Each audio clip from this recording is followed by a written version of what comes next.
Jacob Ross's world shatters as the Illyrian royal starship plummets from the sky, crashing near his remote Alaskan research station.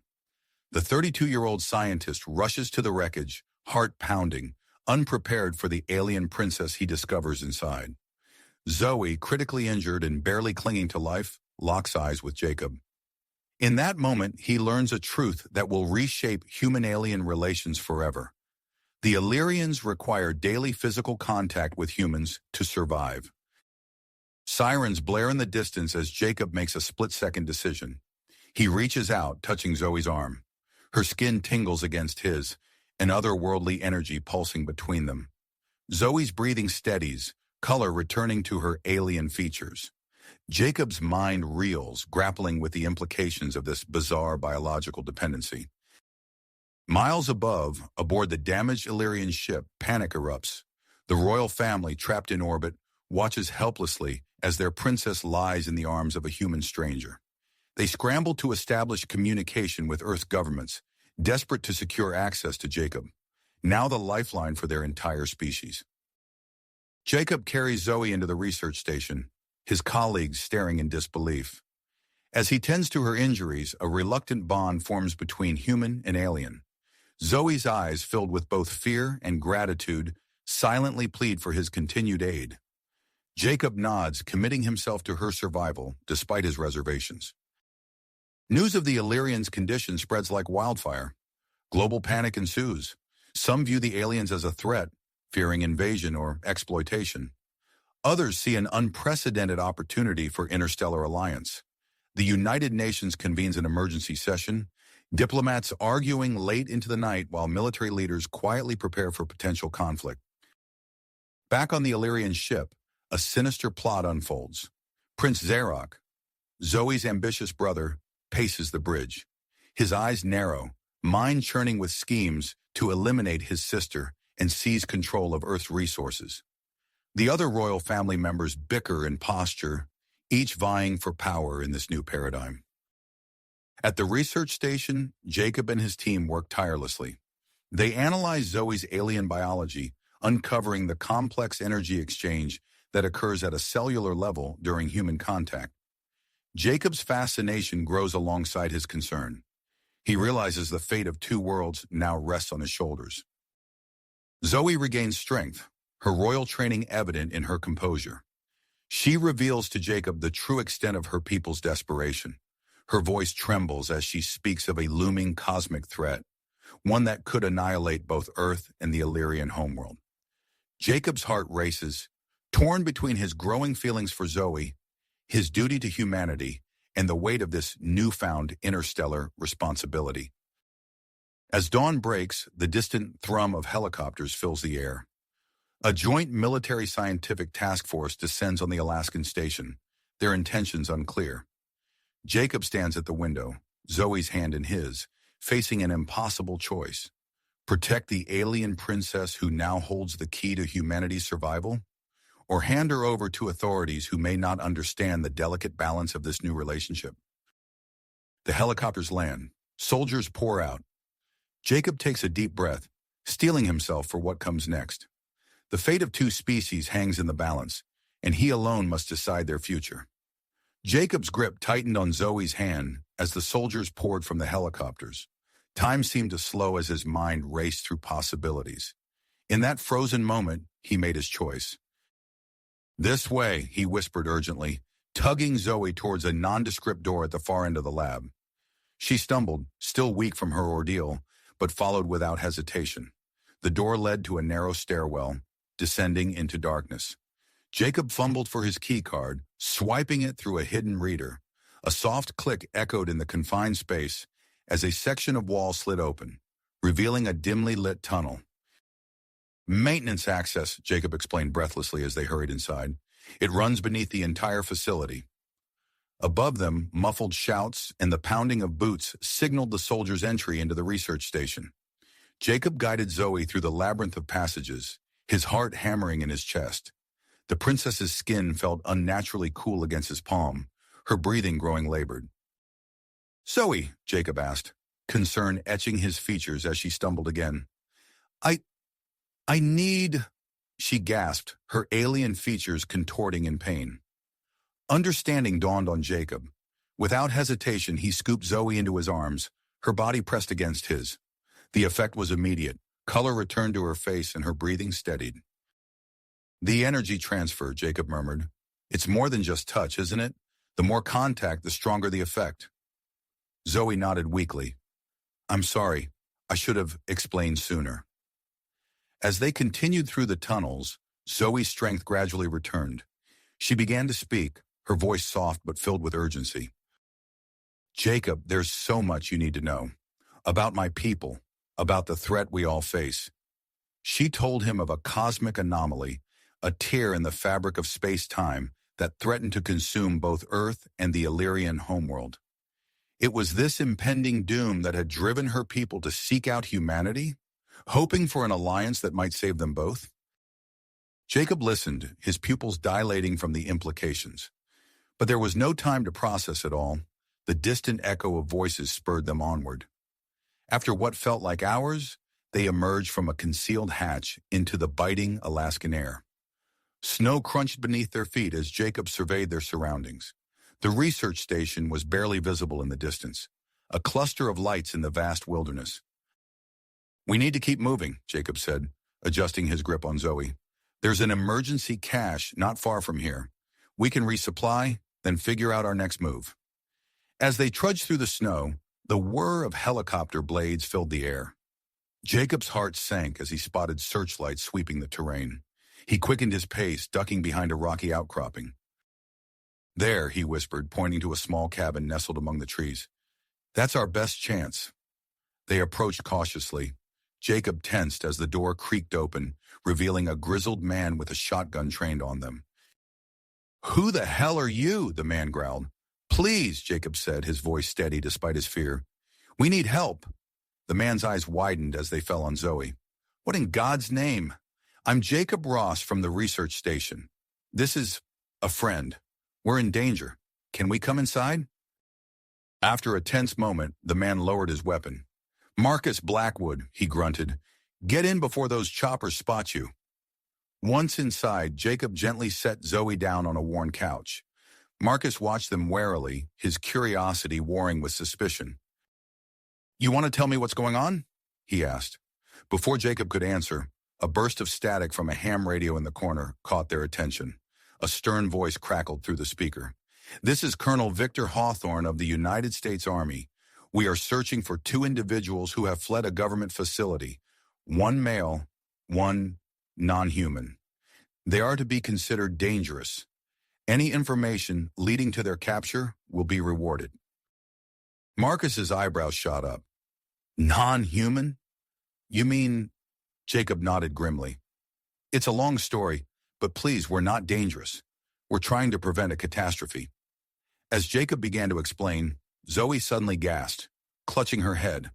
Her eyes glowed with an otherworldly light, and the cabin's electrical systems flickered wildly.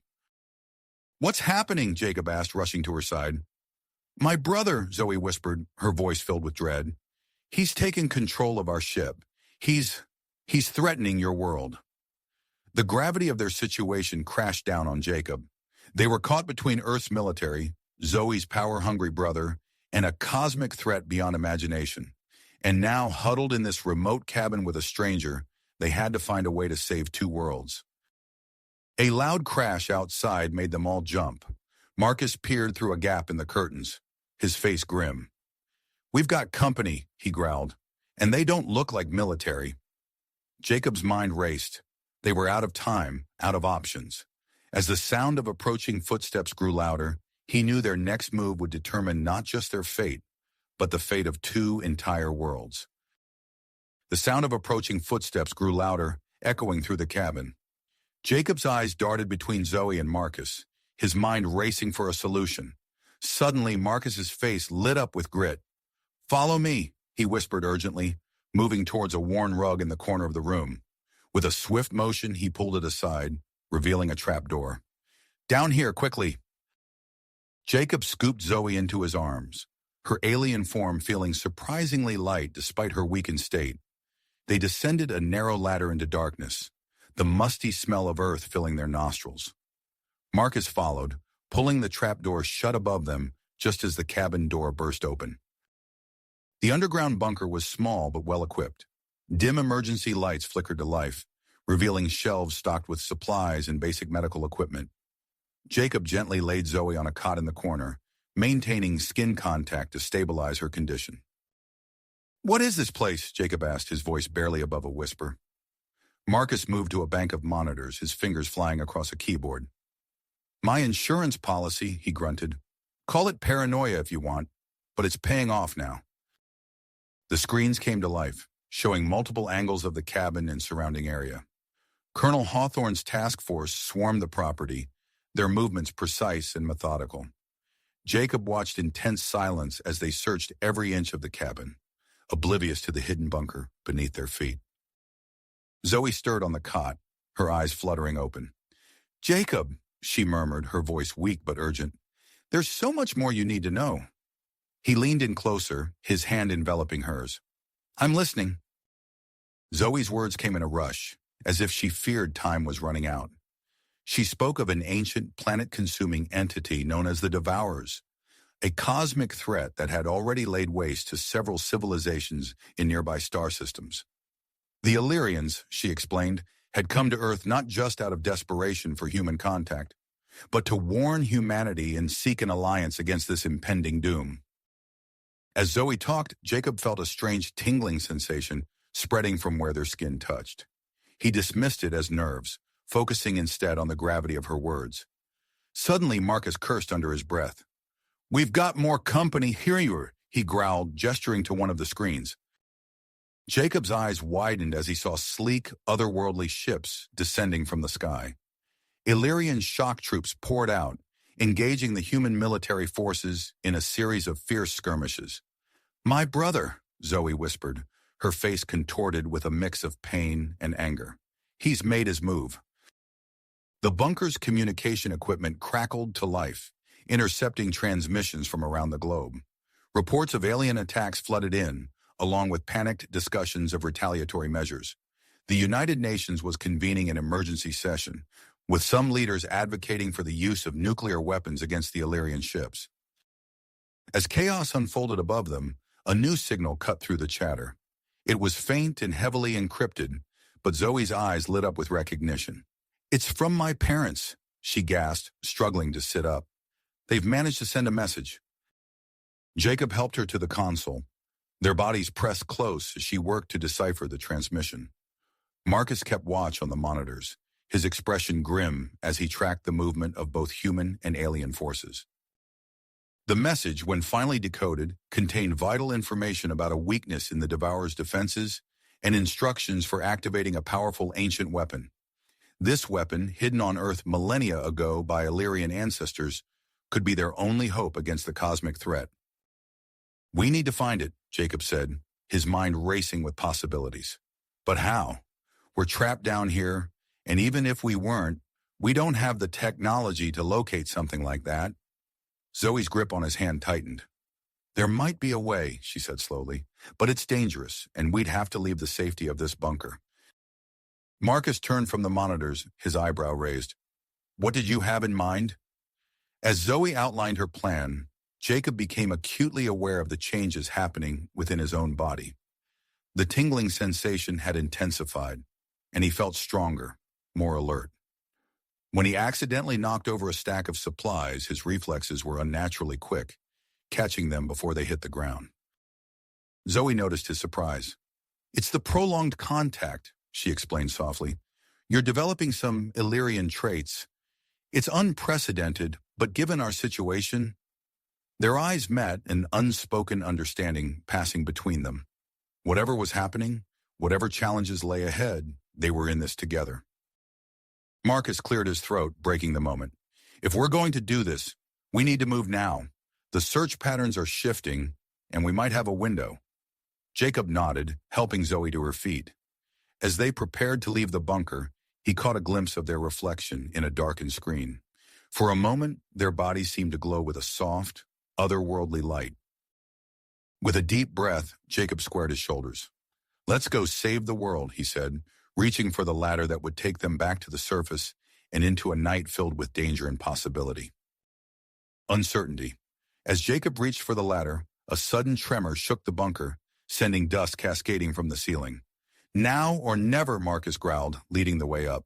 They emerged into a world of chaos. The night sky blazed with the lights of battling aircraft, both human and Illyrian.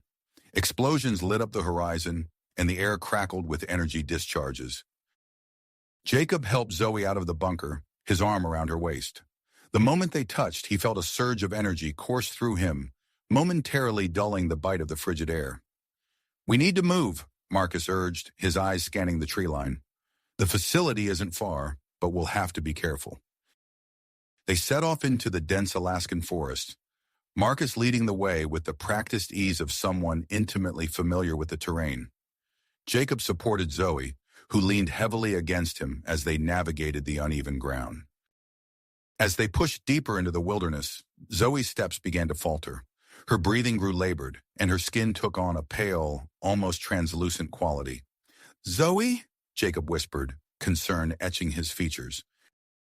She stumbled, nearly falling. Without hesitation, Jacob scooped her into his arms.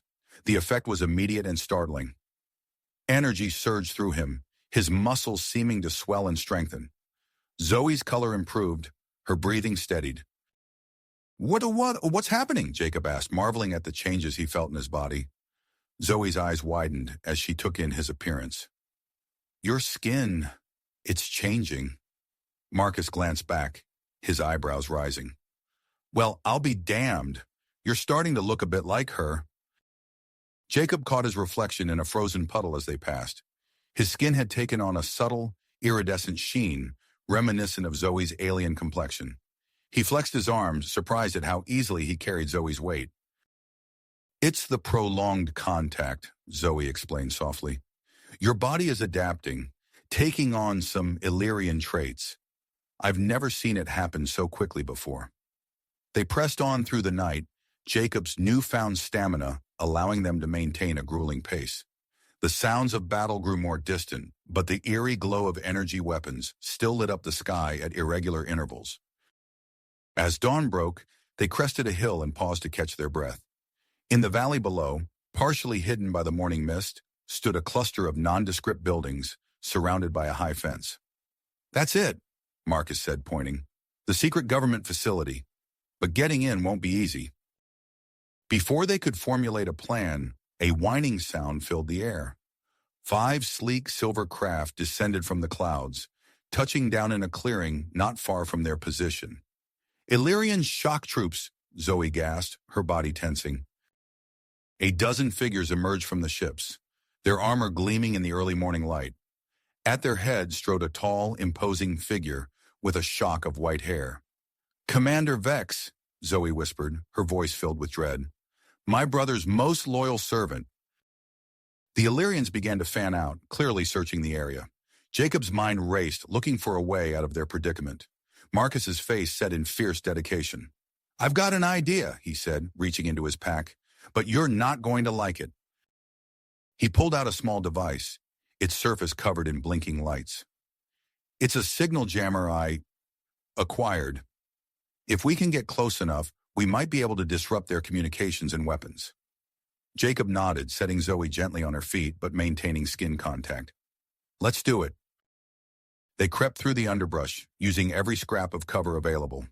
As they neared the Illyrian position, Zoe suddenly gasped, clutching her head. "Zoe!" Jacob whispered urgently. Her eyes flew open, glowing with an intense light. "I can feel the energy fields," she said, her voice distant. "The weapons, the ships. I think I can affect them." Before Jacob could respond, one of the Illyrian soldiers spotted them. "Intruders!" he shouted, raising his weapon. Everything happened at once. Marcus activated the jammer, causing the Illyrian weapons to sputter and die. Zoe thrust her hands forward, her face contorted with concentration. Arcs of electricity leapt from her fingertips, dancing across the Illyrian ships in armor. The alien troops stumbled, their systems failing. Commander Vex bellowed orders, but his voice was lost in the chaos. "Run!" Marcus yelled, leading them away from the confused Illyrians. They sprinted through the forest, branches whipping at their faces. Behind them, they could hear the sounds of pursuit, but it was disorganized, hampered by malfunctioning equipment. As they ran, Jacob became acutely aware of the changes in his body. His reflexes were sharper, his speed and endurance far beyond what he was used to. He found himself anticipating obstacles before he saw them, as if some new sense had awakened within him. They veered away from their original destination, heading into more mountainous terrain. After what felt like hours of grueling travel, they stumbled upon an old mining facility, its structures half hidden by overgrown vegetation. "Wait," Marcus said, holding up a hand. "Look at those security cameras. They're new." Upon closer inspection, the facility showed signs of recent occupation. High-tech equipment was visible through grimy windows, a stark contrast to the weathered exterior. This must be one of Stark's outposts, Jacob realized. They cautiously entered the facility, finding it deserted but fully operational. Banks of computers hummed softly, their screens displaying data that made little sense to Jacob. As they explored, Jacob's hand brushed against a control panel. To his surprise, it lit up, responding to his touch. Zoe gasped as holographic displays sprang to life around them, showing star maps and diagrams of terrifying, world-consuming entities. "The Devourers," Zoe whispered, her eyes wide. Marcus whistled low. "Looks like we've hit the jackpot. But we need to hurry. No telling when Stark's people might return." They worked quickly, downloading as much data as they could onto a portable device. Just as they finished, an alarm blared through the facility. "We've got company," Marcus growled, peering out a window. "And you're not going to believe who's leading them." A team of heavily armed mercenaries was approaching, led by a woman whose resemblance to Marcus was undeniable. "Elena," Marcus said, his voice a mix of pain and resignation. "My daughter." The sound of booted feet echoed through the hallways. They were trapped, caught between Stark's mercenaries and the possibility of Illyrian forces still searching for them. Jacob looked at Zoe, then at the data they'd recovered. In that moment, he knew their next move would determine not just their fate, but the fate of two worlds. With Illyrian energy coursing through his veins and the weight of their mission heavy on his shoulders, he prepared to make a decision that would change everything. Everything. Jacob took a deep breath, his mind racing through their options. The glow emanating from his skin intensified, casting an eerie light in the dimly lit facility. "We need to get out of here," he said, his voice low and urgent. "But we can't let them get this data." Zoe nodded, her eyes fixed on the approaching figures. "I have an idea, but it's risky." Before she could elaborate, the door burst open. Elena strode in, her face a mask of persistence, flanked by heavily armed mercenaries. "Hand over the data," she demanded, her eyes flickering between Jacob, Zoe, and her father. Marcus stepped forward, his hands raised. "Elena, please, you don't understand what's at stake here." "I understand perfectly," she spat. "You're working with aliens against your own kind." As the tension in the room reached a breaking point, Zoe suddenly grabbed Jacob's hand. The contact sent a surge of energy through both of them, their bodies illuminating with an intense, otherworldly light. "Now!" Zoe shouted. Jacob instinctively understood what she meant. He thrust his free hand towards the computer banks, channeling the strange energy coursing through him. Arcs of electricity leapt from his fingertips, frying the systems in a shower of sparks. The mercenaries opened fire, but Zoe raised her other hand, creating a shimmering energy barrier that deflected the bullets. The room erupted into chaos as Marcus tackled Elena, using the distraction to disarm her. "Look, this way," Marcus yelled, gesturing towards a back exit. They ran, Jacob half carrying Zoe as her strength began to wane. The facility's alarms blared, and the sound of pursuit echoed behind them. They burst out into the cold Alaskan air, the forest looming dark and imposing before them. As they sprinted through the trees, the ground beneath their feet suddenly gave way. Jacob felt a moment of weightlessness before they plunged into icy water. The current, swift and merciless, swept them away from their pursuers. Jacob struggled to keep his head above water, his grip on Zoe never faltering. The river tossed them like rag dolls, slamming them against rocks and fallen trees. Yet with each impact, Jacob felt a surge of strength, his body adapting and healing at an incredible rate. The glow surrounding them intensified, cutting through the darkness of the churning waters. Jacob could feel Zoe's life force pulsing in sync with his own, their energies intertwining in ways he couldn't comprehend. After what felt like an eternity, the river's fury subsided. Jacob managed to grab onto a low-hanging branch, pulling himself and Zoe toward the shore. They collapsed on a rocky bank, gasping for air, their bodies still glowing with residual energy. As Jacob's senses returned, he realized they were miles from where they had started. The dense forest surrounded them, with no sign of civilization in sight. The only sounds were their labored breathing and the gentle lapping of the river. "Zoe?" Jacob whispered, his voice hoarse. "Are you okay?" She nodded weakly, her eyes fluttering open. "That was intense," she managed, attempting a smile. Jacob helped her sit up, noticing as he did so that his skin had taken on an even more pronounced iridescent quality. He flexed his fingers, surprised to see small sparks dancing between them. "What's happening to me?" he asked, a mix of awe and trepidation in his voice. Zoe reached out, touching his arm gently. The contact sent a shiver of energy through both of them. "Your body is adapting faster than I thought possible," she explained. "The prolonged contact, the stress, it's accelerating the changes." As if to demonstrate, Jacob focused on his hand, willing the energy he felt coursing through him to manifest. A small ball of electricity formed in his palm, casting a blue-white glow over their faces. "This could be useful," he mused, extinguishing the light with a thought. They spent the next few hours making their way through the dark forest, with Jacob using his newfound abilities to light their path and start small fires for warmth when they needed to rest. Each time they touched, Jacob felt a deeper connection forming between them, as if their very cells were learning to communicate. As dawn broke, they came across an old ranger station, its weathered exterior a welcome sight after hours of trudging through the wilderness. Inside, they found basic supplies and, more importantly, an old radio system. Jacob approached the dusty console, placing his hands on its surface. He closed his eyes, concentrating, and felt the rush of electricity flow from his body into the machine. The radio crackled to life, its dials glowing faintly. They listened intently as fragmented transmissions came through, painting a grim picture of the world beyond their isolated refuge. Reports of Illyrian attacks on major cities, debates over the use of nuclear weapons, and panicked discussions of evacuation plans filled the airwaves. "We need to contact Colonel Hawthorne," Zoe said, her face pale with worry. "He might be our only chance of reaching that facility and finding the weapon my parents mentioned." Jacob nodded, understanding the risk but seeing no alternative. Using his enhanced abilities and Zoe's knowledge of military protocols, they managed to send out a coded message with their location. As night fell once again, Jacob and Zoe found themselves huddled together in the small ranger station, their bodies glowing softly in the darkness.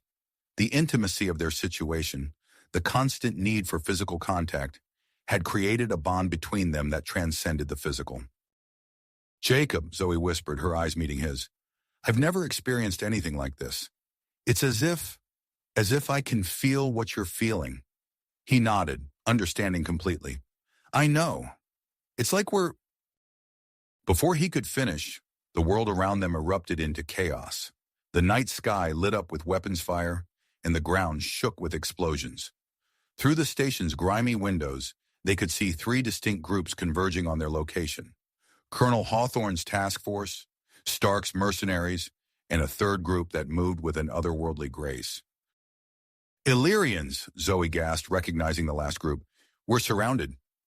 As energy weapons and explosions rocked the area around them, Jacob pulled Zoe close, their bodies glowing brighter than ever before.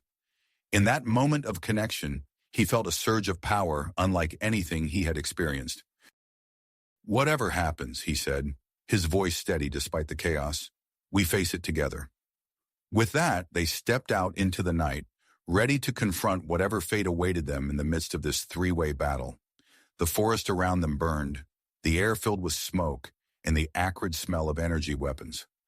Jacob's newly enhanced strength and Zoe's electrical manipulation would be put to the ultimate test as they fought not just for their own survival, but for the future of two worlds. Worlds.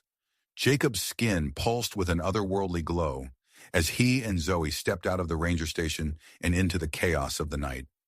The forest around them had become a war zone. Energy weapons lit up the sky in violent flashes, their beams cutting through the smoke-filled air. Explosions rocked the ground, sending tremors through their bodies. The acrid smell of burning foliage filled their nostrils as they surveyed the scene before them. "This way," Jacob said, grasping Zoe's hand tightly. The contact sent a surge of energy through them both, intensifying the glow that emanated from their skin.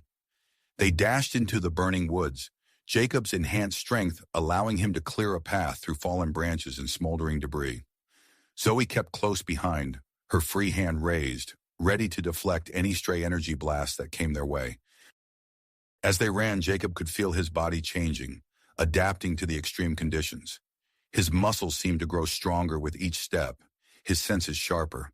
He could hear the crackle of flames, the shouts of soldiers, and the hum of energy weapons with startling clarity.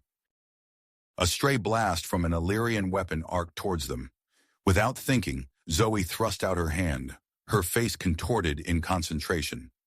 The energy bolt curved away from them, striking a nearby tree and reducing it to ash. "Nice work," Jacob panted, pulling her along. They pushed deeper into the forest, the sounds of battle growing fainter behind them. The heat was oppressive, sweat pouring down their faces as they navigated the burning landscape.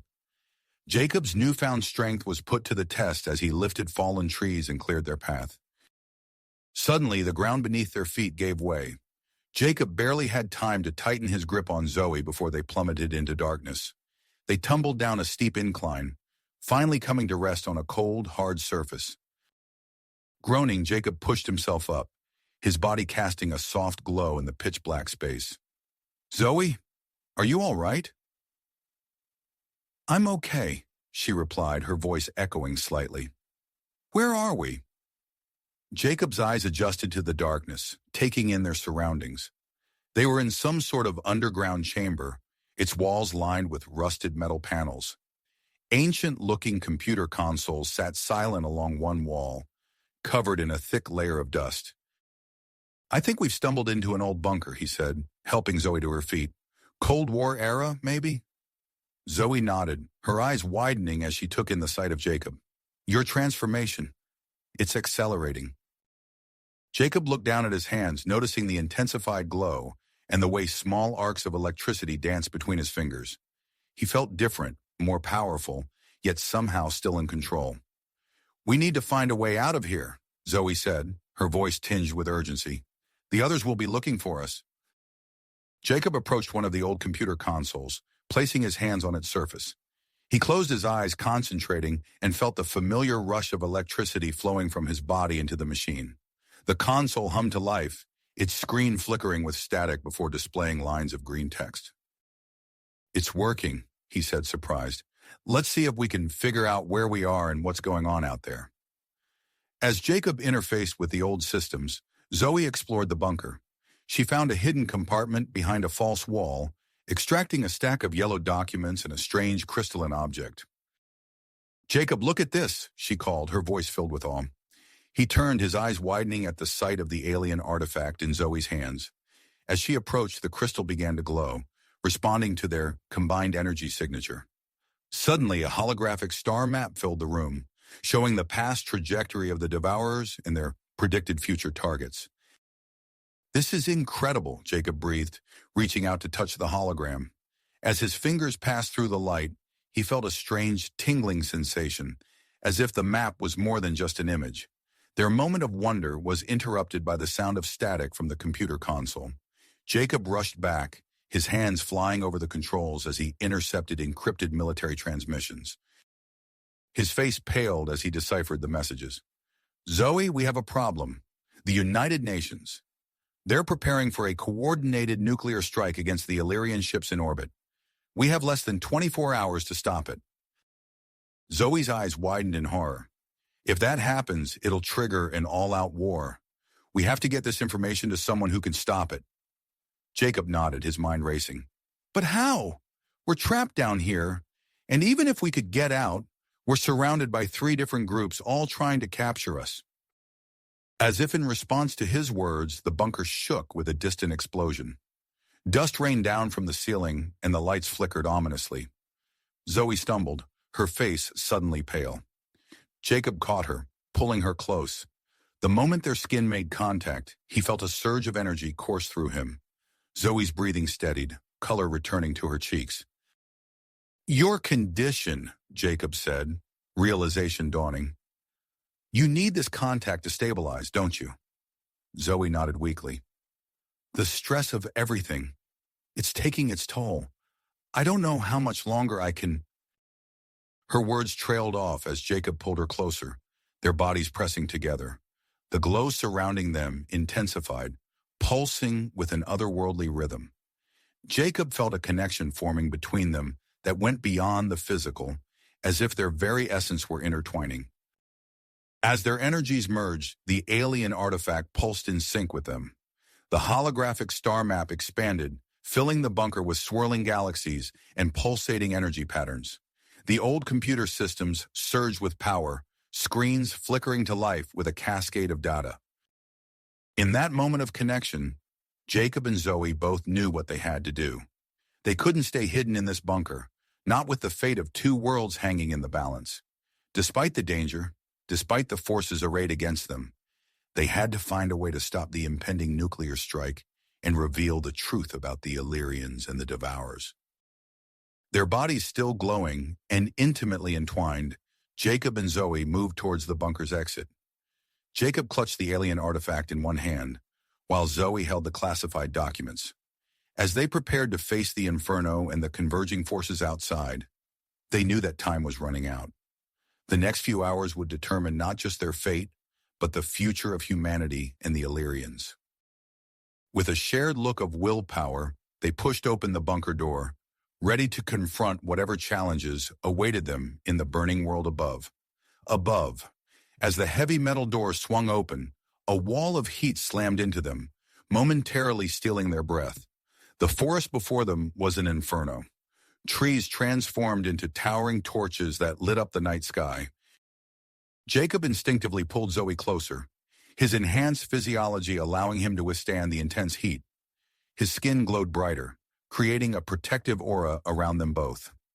"Stay close," he shouted over the roar of the flames. "I'll shield you as best I can." They plunged into the fiery maze, Jacob's newfound strength allowing him to push through the burning debris. Zoe clutched the alien artifact tightly, its crystalline surface pulsing in rhythm with their combined energy signature. In her other hand, she held the classified documents, their edges already curling from the heat. As they navigated through the blazing forest, Jacob felt a strange sensation. It was as if he could feel the very air around them, manipulating it to create a path through the flames. Zoe gasped as she noticed the fire parting before them, creating a narrow corridor of relative safety. "How are you doing that?" she asked, her voice filled with awe. Jacob shook his head, equally amazed. "I don't know. It's like I can feel the energy around us and just push it away." Their progress through the burning woods didn't go unnoticed. High above, specialized drones buzzed through the smoke-filled air, their heat-resistant cameras locked onto the glowing figures below. In a mobile command center just outside the fire's perimeter, Dr. Samantha Chen watched the feed with growing excitement. "We've found them," she announced to her team. "Deploy the containment units. We need to reach them before anyone else does." As Jacob and Zoe pushed deeper into the forest, the sound of approaching vehicles cut through the crackling of flames. A group of armored figures emerged from the smoke, their heat-resistant gear gleaming in the firelight. "There they are," a female voice shouted. "Capture them alive!" Captain Elena Blackwood raised her weapon, signaling her team of mercenaries to surround the glowing couple. Jacob instinctively pushed Zoe behind him, his hand outstretched. "Stay back," he warned. To everyone's surprise, including Jacob's, an invisible force rippled through the air. The mercenaries stumbled backward, their weapons flying from their hands. Jacob stared at his palm in disbelief, feeling the surge of bioelectrical energy coursing through him. Zoe tugged at his arm. "Jacob, we need to move." They sprinted through the gap in the mercenaries' formation. Jacob's newfound ability to create force fields keeping their pursuers at bay. But as they rounded a burning oak, they found themselves face to face with another group of figures. These, however, were unmistakably not human. Commander Vex stood at the head of a squad of Illyrian troops, their alien features twisted in a mix of anger and desperation. His eyes locked onto Zoe, recognition flashing across his face. "Princess," he said, his voice a mix of relief and urgency. "You must come with us immediately. Your safety is paramount." Zoe stepped forward, her chin raised defiantly. "I'm not going anywhere, Commander. Not until we stop this madness."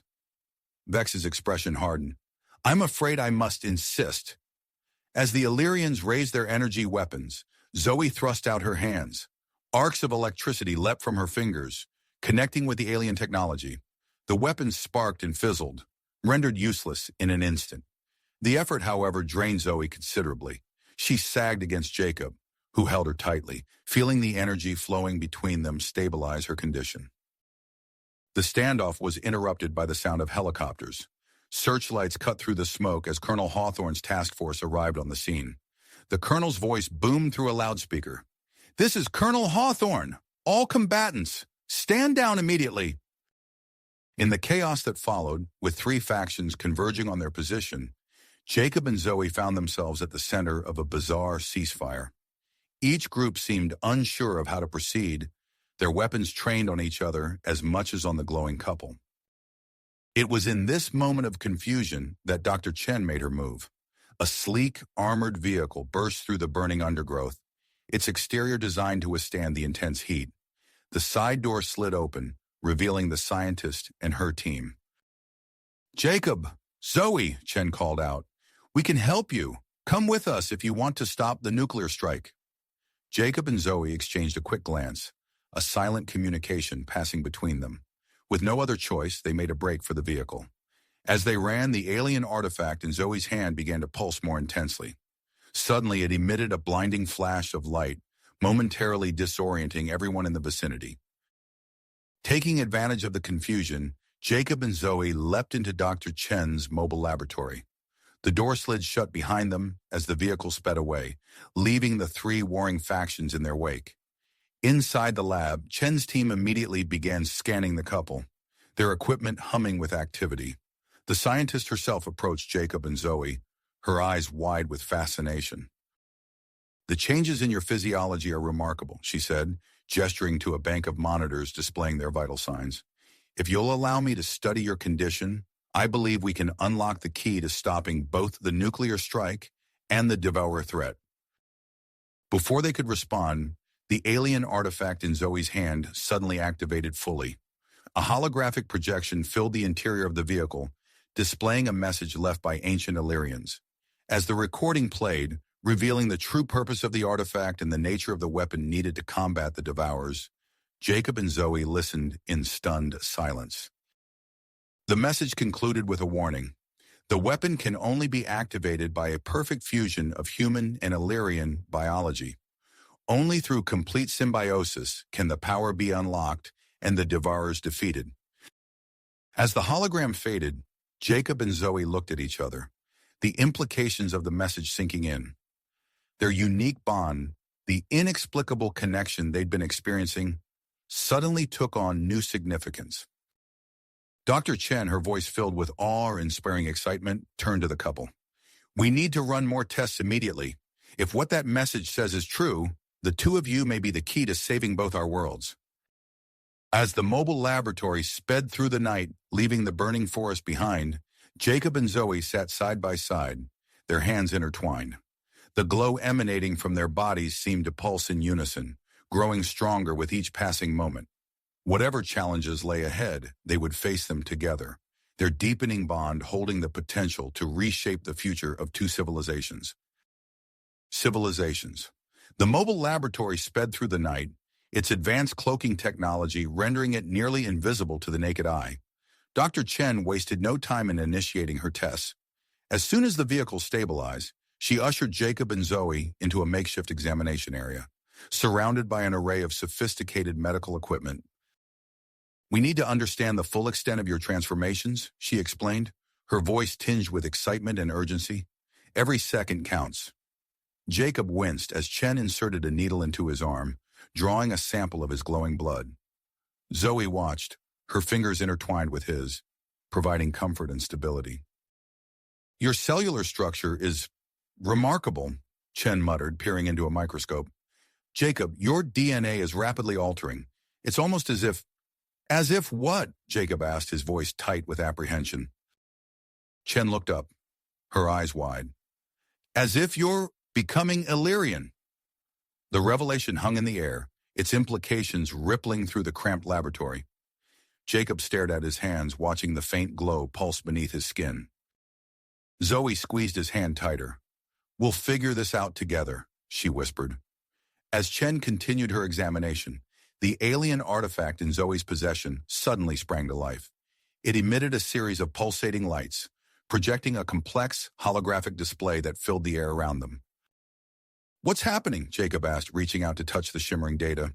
Chen shook her head, her fingers flying over a nearby console. "It's information, incredibly complex.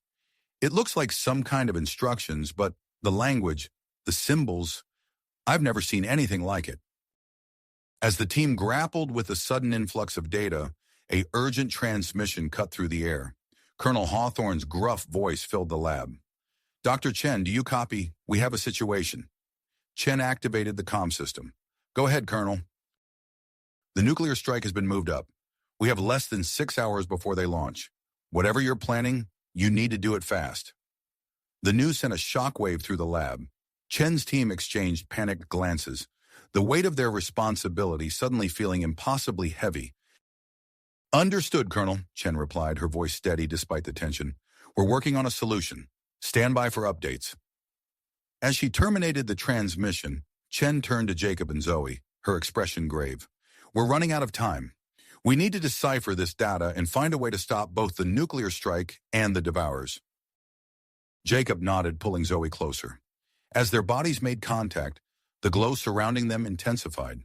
The alien artifact responded, its pulsations growing stronger and more frequent. Chen's eyes widened as she observed the phenomenon. She quickly recalibrated her instruments, focusing them on the couple. "The energy you're emitting," she said, her voice filled with awe. It's matching the frequency of the artifact. This could be the key to unlocking its secrets." Before they could explore this discovery further, the lab shook violently. Warning alarms blared as the pilot's voice came over the intercom. "We've got company, Illyrian fighters incoming." Through the lab's viewports, they could see a squadron of sleek, alien vessels descending from the night sky. Their weapons glowed ominously as they closed in on the lab's position. "It's Prince Zarak," Zoe said, her face pale. "He must have tracked us somehow." Chen's team scrambled to reinforce the lab's cloaking technology, but the strain of maintaining invisibility while at full speed was taking its toll on the vehicle's systems. "We can't outrun them forever," Chen said, her mind racing. "We need a plan." Jacob stood up, his body now glowing brightly enough to illuminate the entire lab. "I have an idea," he said, his voice resonating with newfound power. "But I'm going to need your help, Zoe." Zoe nodded, standing beside him. As they joined hands, their combined energy created a visible aura around them. "What are you going to do?" Chen asked, both fascinated and concerned. Jacob's eyes gleamed with persistence. "We're going to buy us some time." With a shared look of understanding, Jacob and Zoe closed their eyes, focusing their combined will. The energy surrounding them expanded, enveloping the entire lab in a shimmering field of protective energy. Outside, the Illyrian fighters opened fire. Their energy weapons impacted the field, dissipating harmlessly against Jacob and Zoe's combined power. Inside the lab, Chen watched in amazement as her instruments registered the incredible output of energy. "It's working," she exclaimed. "But for how long?"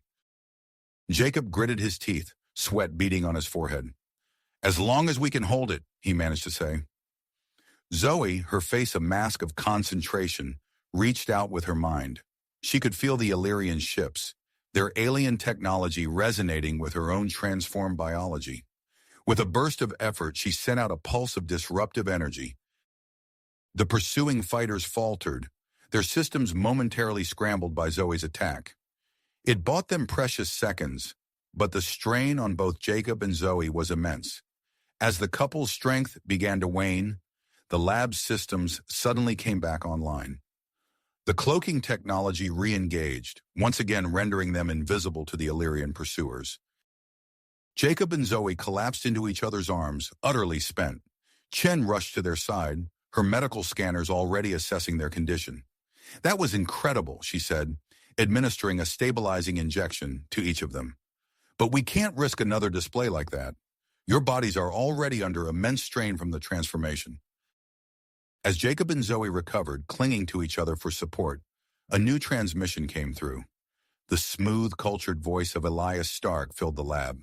"Dr. Chen, I understand you're in quite the predicament. I believe I can be of assistance."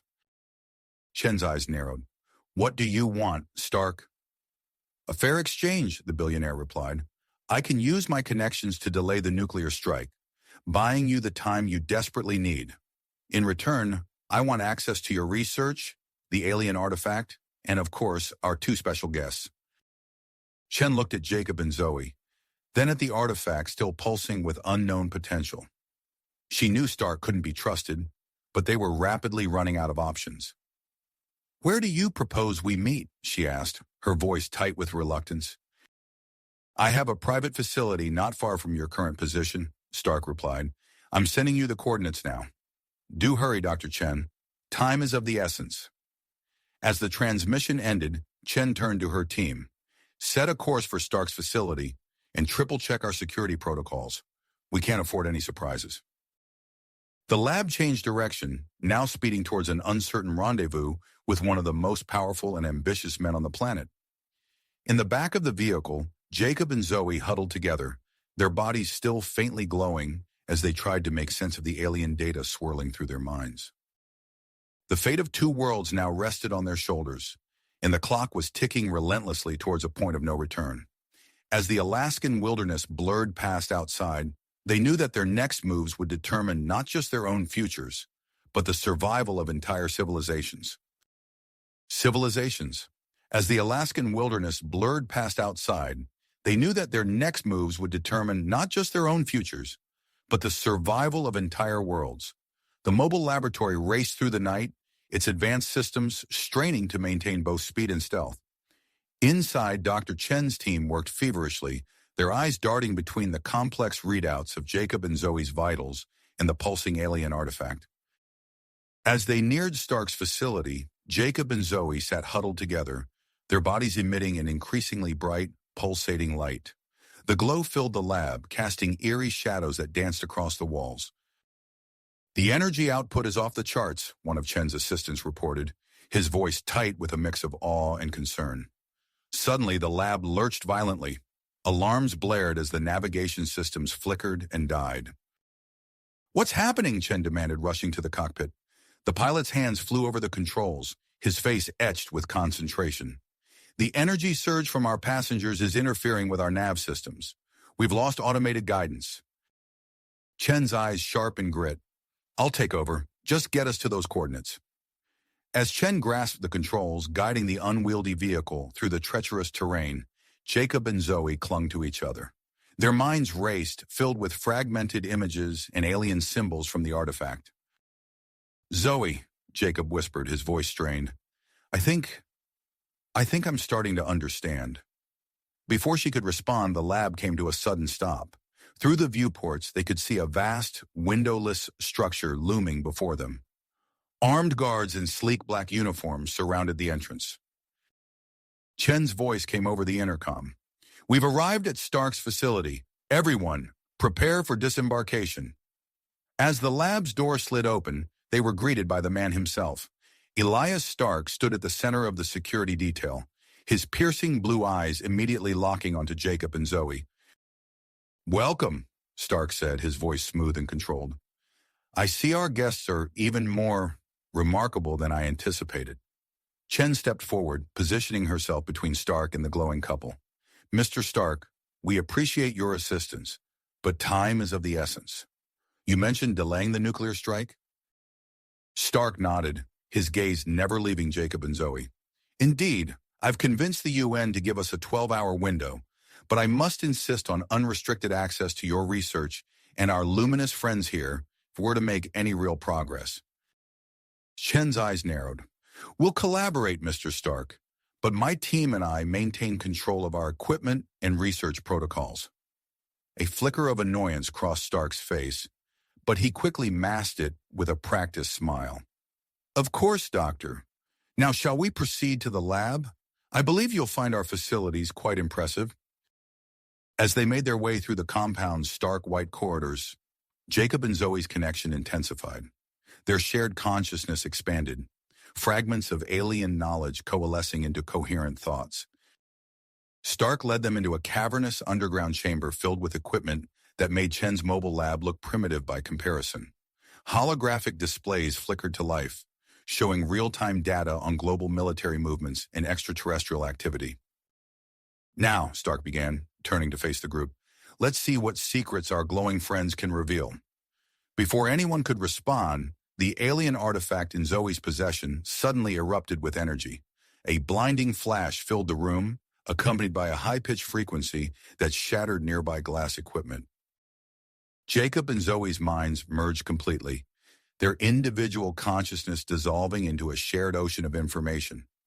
In that moment, they saw it, a vast, dark mass moving through the cosmos, consuming everything in its path. The Devourers were coming, and they were close.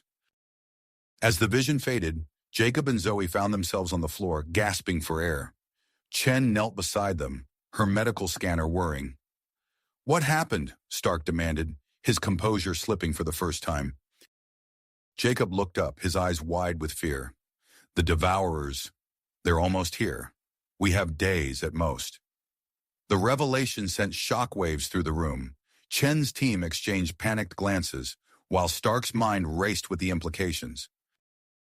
This changes everything, Stark said, his voice low. He turned to a nearby console, fingers flying over the holographic interface. We need to alert the world's leaders, the Illyrian royal family. We must present a united front against this cosmic threat. As Stark outlined his plan for a global broadcast, Jacob and Zoe shared a wary glance. They could sense the ambition behind Stark's words, the hunger for control that drove him. Before they could voice their concerns, alarms blared throughout the facility. Security feeds showed Illyrian ships breaching the outer defenses, led by the imposing figure of Commander Vex. In the chaos that followed, Jacob and Zoe made a breakthrough. The artifact's instructions became clear. They needed to merge completely, sacrificing their individual selves to create a hybrid being capable of wielding the power to stop the Devourers. As Illyrian forces pushed deeper into the facility, Stark revealed a hidden escape route. I have a ship that can take you to the merger location, he said, his eyes gleaming with terrifying excitement. But I'm coming with you. You'll need my resources to succeed. Chen, her face grim, made a quick decision. Go, she said to Jacob and Zoe, pressing a portable device into their hands. This contains all our data. Complete your mission, regardless of the cost. We'll hold them off here. With the sounds of battle echoing behind them, Jacob and Zoe raced towards Stark's secret spaceport, their joined hands glowing brighter than ever. Ahead lay an uncertain future and a monumental choice, to remain themselves or sacrifice their individuality to save everything they held dear. As they ran, the weight of two worlds pressed down upon them, driving them forward into the unknown. Unknown future as the facility behind them erupted into chaos. The trio raced through the secret corridors of Stark's compound, their footsteps echoing off the sterile white walls. Jacob and Zoe's joined hands pulsed with an otherworldly glow, casting eerie shadows as they ran. Stark led the way, his face set in iron will, as he navigated the maze-like passages. Alarms blared overhead, and distant explosions shook the building's foundations. The sound of heavy footfalls and energy weapon discharges grew closer with each passing moment. We're almost there, Stark called over his shoulder, his voice tight with urgency. They rounded a corner and came face to face with a massive sealed hangar door. Stark quickly stepped forward, positioning his eye in front of a retinal scanner while simultaneously speaking a series of code words. The door responded instantly, sliding open with a pneumatic hiss. As they entered the hangar, Jacob and Zoe's eyes widened in awe. Before them stood a sleek spacecraft, unlike anything they had ever seen. Its smooth lines and reflective surface spoke of human design, but the faint shimmer of its hull hinted at incorporated alien technology.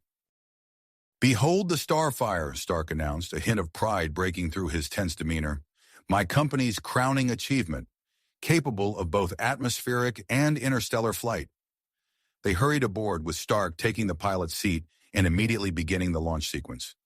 Jacob and Zoe strapped themselves into the passenger compartment, their physical contact never breaking.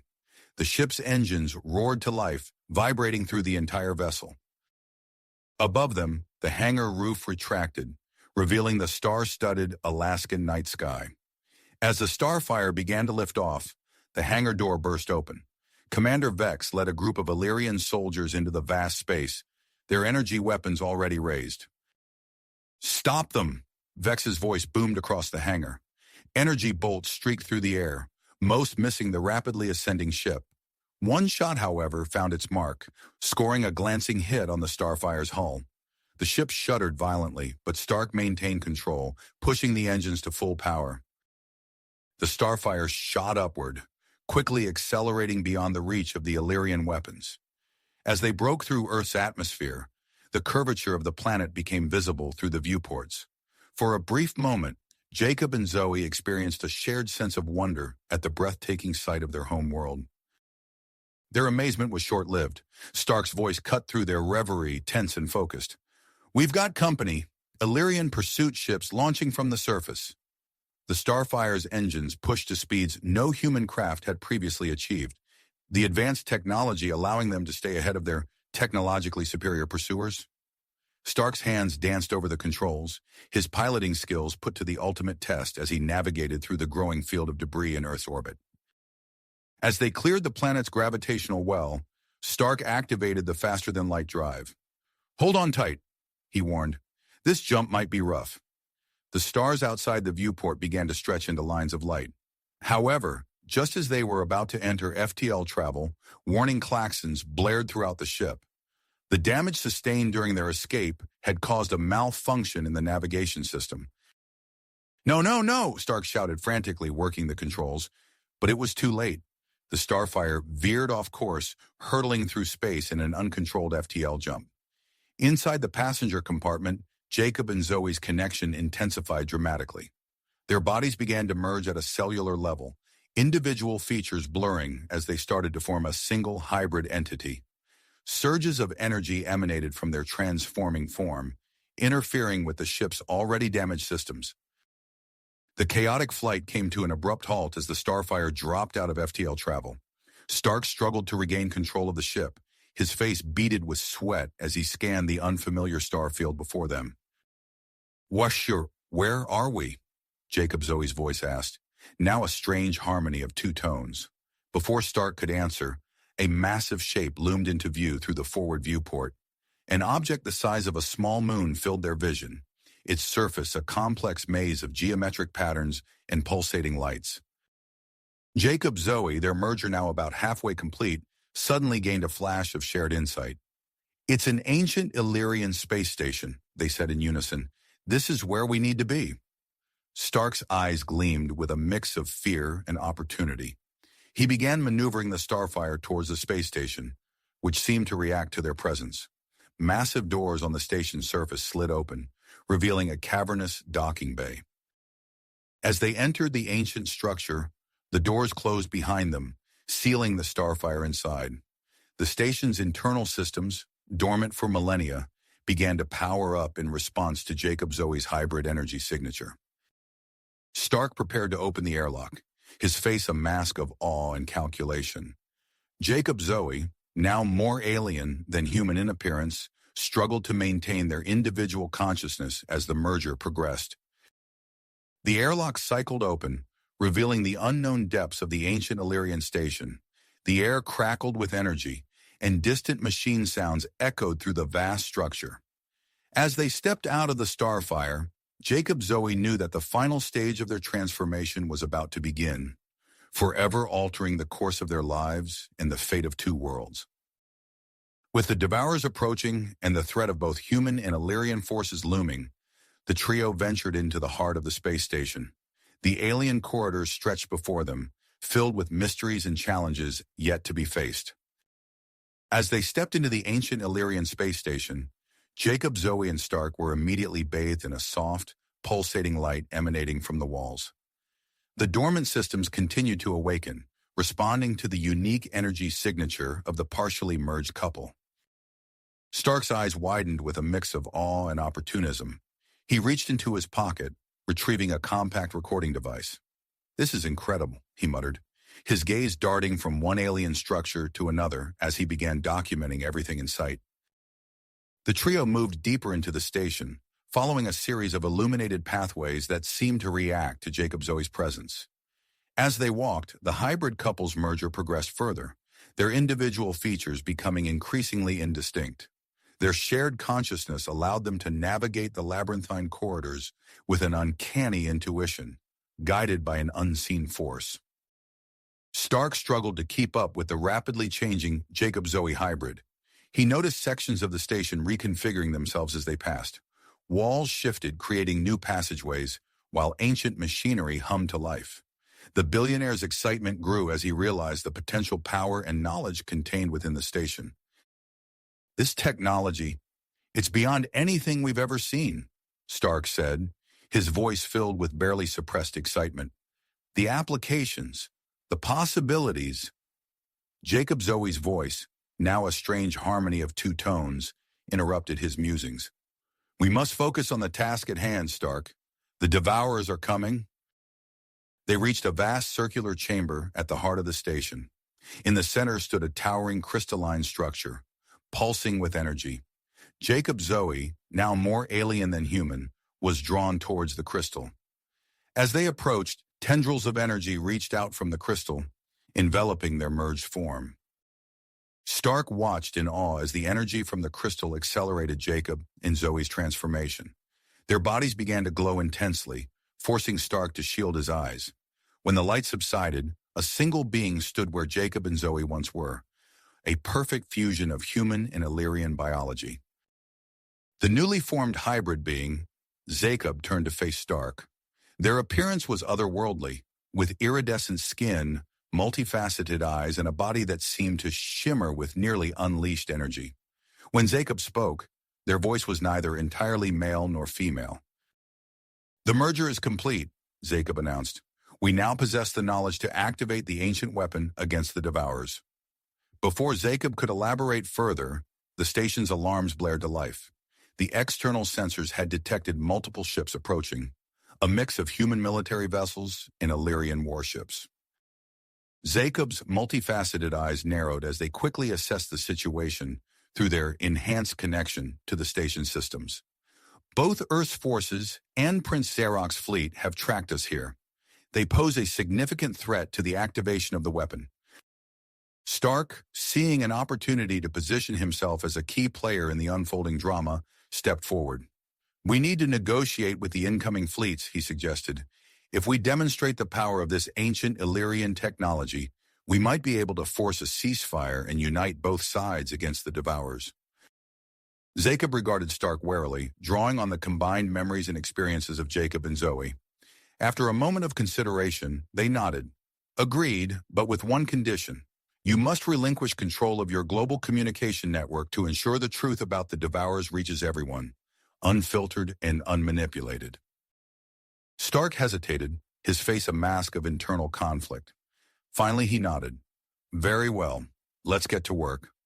Jacob began to interface directly with the station systems, their hybrid biology allowing them to access and control the ancient technology in ways that neither humans nor Illyrians could achieve independently. They activated the station's defensive systems, creating a protective energy field around the structure. Simultaneously, Jacob used the station's powerful communication array to broadcast a message to the approaching fleets. The message contained irrefutable evidence of the Devourer threat, along with a plea for cooperation. Visual proof of Jacob's existence was included, demonstrating the successful merger of human and Illyrian biology. As the human and Illyrian ships entered the solar system, their commanders received Jacob's message. Confusion and debate erupted among both fleets.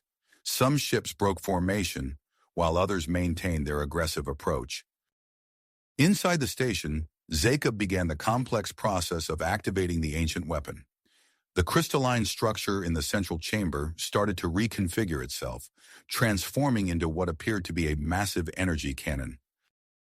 Stark, his scientific curiosity overriding his ambition, assisted by monitoring power fluctuations. "The energy output is off the charts," he reported, his eyes glued to a holographic display.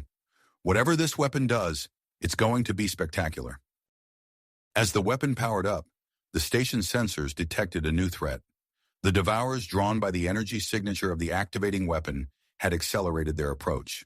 The massive, planet-consuming entities were now visible at the edge of the solar system, their grotesque forms distorting the very fabric of space around them.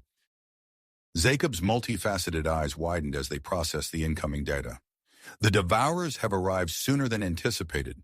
We must act quickly." The ancient Illyrian station now found itself caught between three converging forces: the human fleet, the Illyrian warships, and the rapidly approaching Devourers. Jacob raced to fully activate the weapon, their hands dancing over alien controls with inhuman speed and precision. Stark, meanwhile, worked feverishly to establish communication links with the leaders of both approaching fleets. "This is Tony Stark," he broadcast, his voice tense but controlled. "I'm transmitting data that proves the existence of a greater threat. We need to put aside our differences and focus on the real enemy." As the human and Illyrian ships drew closer, the Devourers' massive forms loomed ever larger on the station's sensors. The fate of two worlds hung in the balance, with Jacob's newfound powers and the ancient Illyrian weapon standing as the last line of defense against cosmic annihilation. The weapon hummed with increasing intensity, its energy building to a crescendo. Jacob's iridescent skin glowed brightly as they channeled power into the massive cannon. Stark watched in anticipation, his eyes darting between the weapon controls and the approaching fleets on the sensor displays. In the vast emptiness of space surrounding the ancient station, three forces converged: the defenders of two worlds and the destroyers of countless others. The stage was set for a confrontation that would determine the future of both humanity and the Illyrian race. Civilization. As the tension mounted, Jacob's broadcast pierced through the chaos, causing both fleets to hesitate in their advance. Taking advantage of the momentary pause, Jacob interfaced with the station's advanced systems. Their iridescent skin pulsed with energy as they manipulated the controls, creating a massive holographic projection in the space between the approaching fleets and the ancient station. The projection flickered to life, revealing a horrifying sight. At the edge of the solar system, monstrous entities began to take shape. The Devourers, each the size of a small planet, distorted the very fabric of space around them as they approached. Their grotesque forms, a writhing mass of tentacles and gaping maws, sent shockwaves of terror through both the human and Illyrian fleets.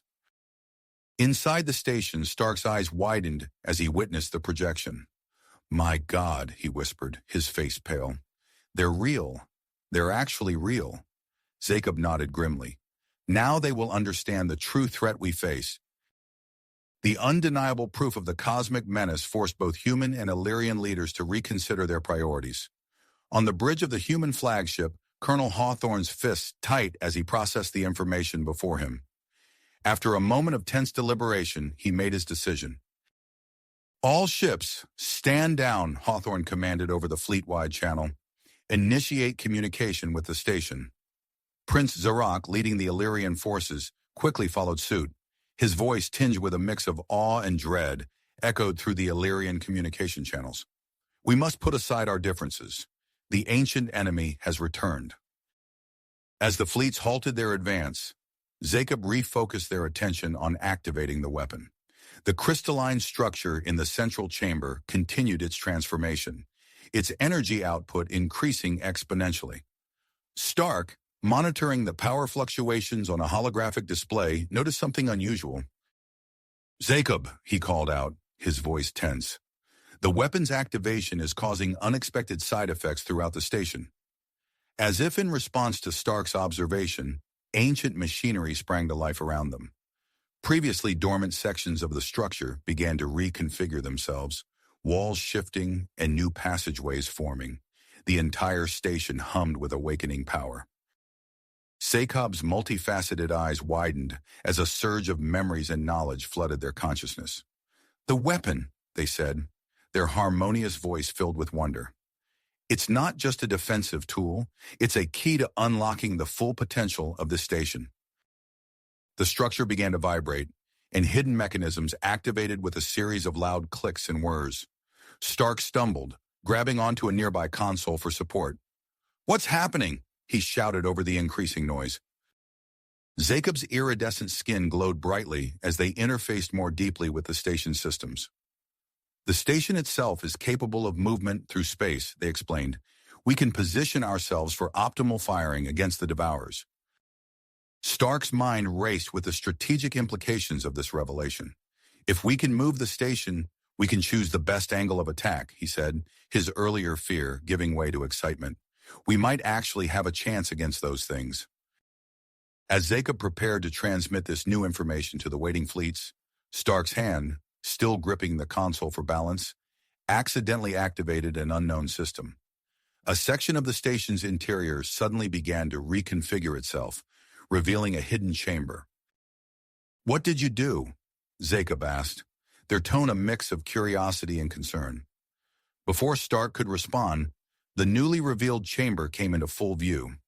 Within it stood a row of stasis pods, their surfaces covered in a thin layer of frost. One pod in particular caught their attention, its occupant clearly visible through the transparent cover. "Is that an Illyrian?" Stark asked, moving closer to the pod. Zakob approached, their eyes scanning the ancient being within. "Yes," they confirmed, their voice filled with awe. "But far older than any known member of their species. This must be one of the original creators of this station and the weapon." As Zakob connected with the stasis pod systems, a flood of information surged through their hybrid mind.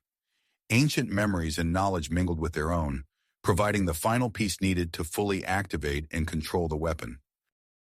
However, the influx of information took its toll. Zakob's form flickered, their bodies struggling to contain the vast amount of energy and knowledge. They stumbled, catching themselves on the edge of the stasis pod. Stark noticed their distress immediately. "Zakob, are you all right?" The hybrid being straightened, their face a mask of grit despite the visible strain. "I have what we need," they said, their voice strained. "But we must act quickly. The station is ready to move, and the weapon is nearly charged." As Zakob began to interface with the station's propulsion systems, Stark opened a communication channel to the waiting fleets. "This is Tony Stark," he broadcast. "We're about to move the station into firing position. We need your fleets to provide a defensive perimeter." Colonel Hawthorne's voice crackled over the comm system. "Understood, Stark. Human forces are standing by." Prince Zarok's response followed immediately. "The Illyrian fleet is ready to assist. We will not allow the Devourers to triumph." With the Allied fleets taking formation around them, Zakob initiated the station's movement. The massive structure began to glide through space, its speed increasing rapidly as it maneuvered into the optimal firing position. Outside, the Devourers sensed the threat and accelerated their approach. The monstrous entities began to consume nearby asteroids and small planetoids, growing in size and power as they drew nearer. The human and Illyrian fleets engaged in skirmishes with smaller Devourer entities that had broken off from the main group. Energy weapons flashed across the void of space as the combined might of the two species worked in tandem to repel the cosmic horrors. Inside the station, Zakob initiated the final sequence to activate the weapon. The entire structure hummed with energy, and the crystalline cannon began to glow with an intensity that forced Stark to shield his eyes. As the weapon reached critical power levels, Zakob's form became increasingly unstable. Their body flickered between solid matter and pure energy, the strain of channeling such immense power taking its toll. Stark watched in horror as Zakob's very existence seemed to hang by a thread. He realized with a sinking feeling that the hybrid being might not survive the weapon's activation, the billionaire found himself face to face with a moral dilemma. Should he intervene to save Jacob, potentially jeopardizing their only chance to stop the Devourers? As Stark grappled with this impossible decision, the ancient station stood poised on the brink of confrontation with the cosmic destroyers. Jacob, their form wavering between corporeal and ethereal, prepared to unleash the full power of the weapon. The allied human and Illyrian fleets braced for impact as the Devourers bore down upon them, their massive forms blocking out the stars. The fate of two worlds hung in the balance as Jacob's finger hovered over the final activation sequence. The hybrid being locked eyes with Stark, a silent understanding passing between them. Whatever the cost, whatever sacrifices lay ahead, they had to succeed. The future of humanity and the Illyrians depended on what would happen in the next few moments. Stark's heart raced as he watched Jacob's finger descend towards the activation panel. Suddenly, a violent tremor shook the station. Jacob's form flickered violently, their bodies seeming to phase in and out of existence. Stark's eyes widened in horror as he realized the toll the weapon was taking on Jacob's hybrid physiology. "Jacob!" Stark shouted, rushing towards the control panel. "We need to stabilize you!" The hybrid being's multifaceted eyes locked onto Stark, pain evident in their gaze. "We must complete the mission," Jacob managed to say, their voice distorting with each flicker of their form. Stark's mind raced. He couldn't let Jacob sacrifice themselves, not when they'd come so far. His eyes darted across the control room, searching for anything that might help. That's when he noticed a previously hidden panel sliding open, revealing a set of sleek, unfamiliar devices. Without hesitation, Stark grabbed the closest device, a small, cylinder-shaped object with pulsing lights. As he approached Jacob, the device hummed to life in his hands. Instinctively, he pressed it against Jacob's fluctuating form. The effect was immediate. A soft, pulsating field emanated from the device, enveloping Jacob. Their forms stabilized, the violent flickering subsiding to a gentler ebb and flow. "Biostabilizers," Jacob said, their voice stronger now. "Ancient Illyrian technology. How did you—" "No time to explain," Stark interrupted, already moving to attach more of the devices to key points on Jacob's body. "We've got a universe to save." With their form temporarily stabilized, Jacob refocused on the weapon controls. The crystalline structure at the heart of the station pulsed with blinding intensity as Jacob initiated the final firing sequence. The station shuddered as an enormous beam of energy erupted from the weapon, cutting through space towards the approaching Devourers. The beam struck the lead entity, and the effect was immediate and spectacular. The Devourer's massive form began to destabilize, its matter seeming to unravel at the atomic level. But the cosmic horror fought back, releasing waves of destructive energy that rippled outwards.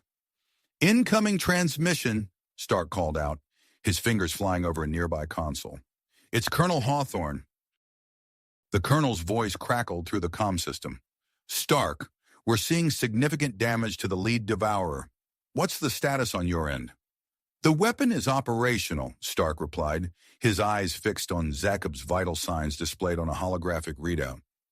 "But we can't maintain this level of output for long. We need to end this quickly." As if in response to Stark's words, a group of smaller Devourer entities broke through the defensive line formed by the human and Illyrian fleets. These moon-sized horrors barreled towards the station with terrifying speed. Jacob's eyes widened as they processed this new threat. "We must divert power to the station's defenses," they said, their fingers dancing across the control panel. The beam attacking the primary Devourers weakened as energy was redirected. The station's outer hull came alive, revealing hidden weapon emplacements and energy shields. These newly activated defenses engaged the approaching Devourer entities, destroying several in a dazzling display of firepower. But one particularly resilient entity managed to slip through. It impacted the station's surface with a bone-jarring collision, sending shockwaves throughout the structure. Stark was thrown across the control room, slamming hard against a far wall.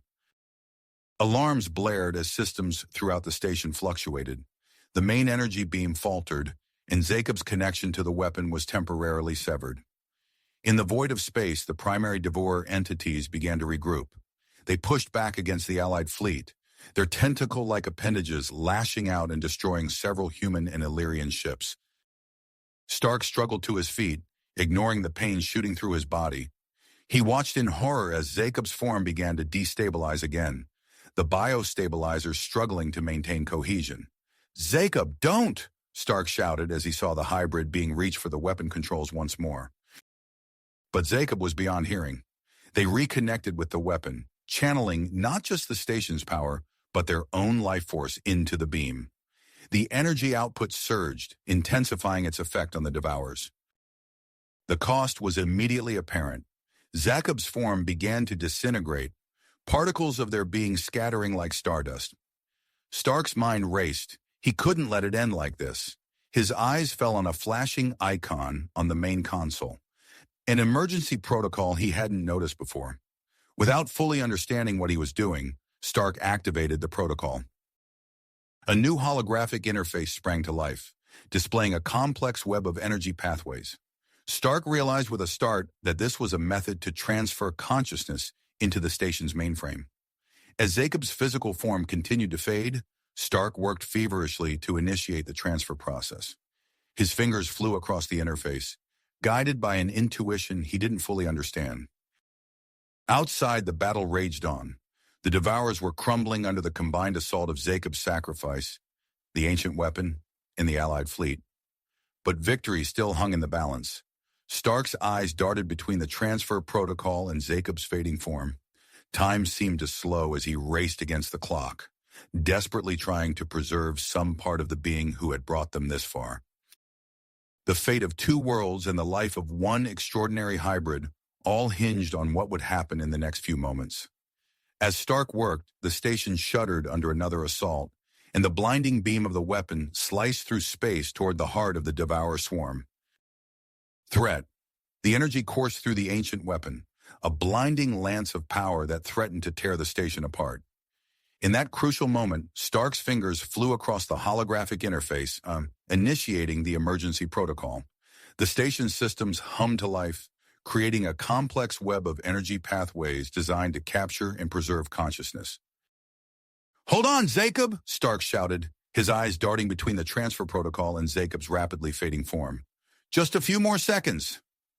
Jacob's body shimmered, particles of their being scattering like stardust. Their eyes, a swirling mix of human and Illyrian, locked onto Stark's. A flicker of understanding passed between them as the transfer process reached its climax. With a final surge of energy, Jacob's physical form dissipated entirely. The weapon unleashed its ultimate blast, fueled by the hybrid being's sacrifice. The beam sliced through space, striking the heart of the Devourer entities. The effect was immediate and catastrophic. The cosmic horrors writhed in agony, their massive forms beginning to collapse and disintegrate.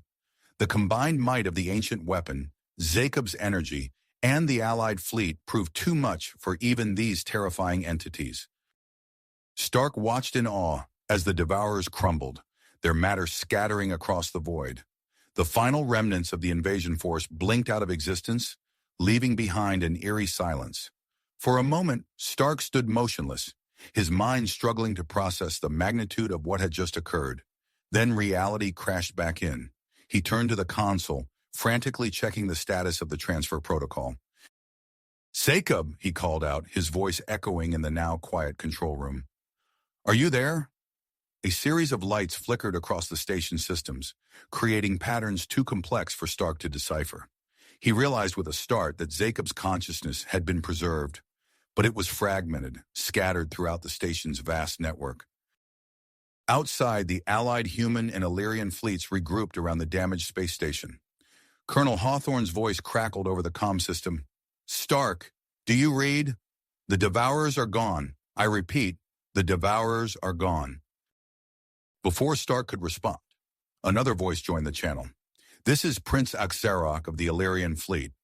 We've confirmed the destruction of the Devourer entities. The immediate threat has been neutralized." Stark took a deep breath, steadying himself. "Copy that, Colonel, Your Highness. We've won, but at a cost. Jacob..." Jacob sacrificed themselves to power the final blast. A moment of somber silence followed. Then Prince Zarok spoke again, his voice filled with a mix of grief and grit. Their sacrifice will not be forgotten. In honor of Jacob's actions, I propose an immediate ceasefire between our species. It's time we discuss a lasting peace. Agreed, Colonel Hawthorne replied. We'll arrange for diplomatic talks as soon as possible. As the leaders began to hash out the details of their newfound alliance, Stark turned his attention back to the station systems. He knew that Jacob's consciousness was in there somewhere, fragmented but not lost. I'm not giving up on you, Stark muttered, his fingers flying across the controls. We've come too far for this to be the end. Hours passed as Stark worked tirelessly, attempting to piece together Jacob's scattered consciousness. As he delved deeper into the station's database, he uncovered hidden archives that shed light on the true origins of the Illyrian species and their ancient conflict with the Devourers. The records revealed that the Illyrians were once a highly advanced race, creators of the very station they now stood in. They had built it as a last line of defense against the cosmic threat that had nearly consumed their civilization. Stark's eyes widened as he processed this information. Jacob, he said to the empty room, you've got to see this. Your people, they were incredible. As if in response to his words, a previously dormant system within the station suddenly activated. Stark watched in amazement as a hidden chamber opened, revealing a complex array of biotechnology. The system began to hum, drawing energy from the station's power core. Before Stark's eyes, it started to construct a new physical form, using a perfect synthesis of human and Illyrian DNA. Is this for Jacob? Stark wondered aloud, his mind racing with the possibilities. He worked feverishly to guide the process, using his understanding of the station's systems to ensure the new form would be compatible with Jacob's fragmented consciousness. Days passed in a blur of activity. Stark barely slept, sustained by the excitement of discovery and the hope of bringing Jacob back. As the new body neared completion, he received word that Prince Zarok was en route to the station, bringing with him a delegation of Illyrian scientists and diplomats. Among them was Lyra, a young Illyrian scientist whose curiosity about the hybrid being matched Stark's own. She arrived at the control room just as Stark was initiating the final stages of consciousness reintegration. Mr. Stark, Lyra said, her multifaceted eyes wide with wonder as she took in the scene. Is it true? Have you found a way to bring Jacob back? Stark nodded, his face a mix of exhaustion and purpose. I hope so. We're about to find out. They watched in tense silence as Jacob's consciousness began to flow into the newly constructed body. The form on the biobed twitched, fingers flexing as neural pathways activated. Suddenly, Jacob's eyes snapped open, a swirling mix of human irises and Illyrian compound structures.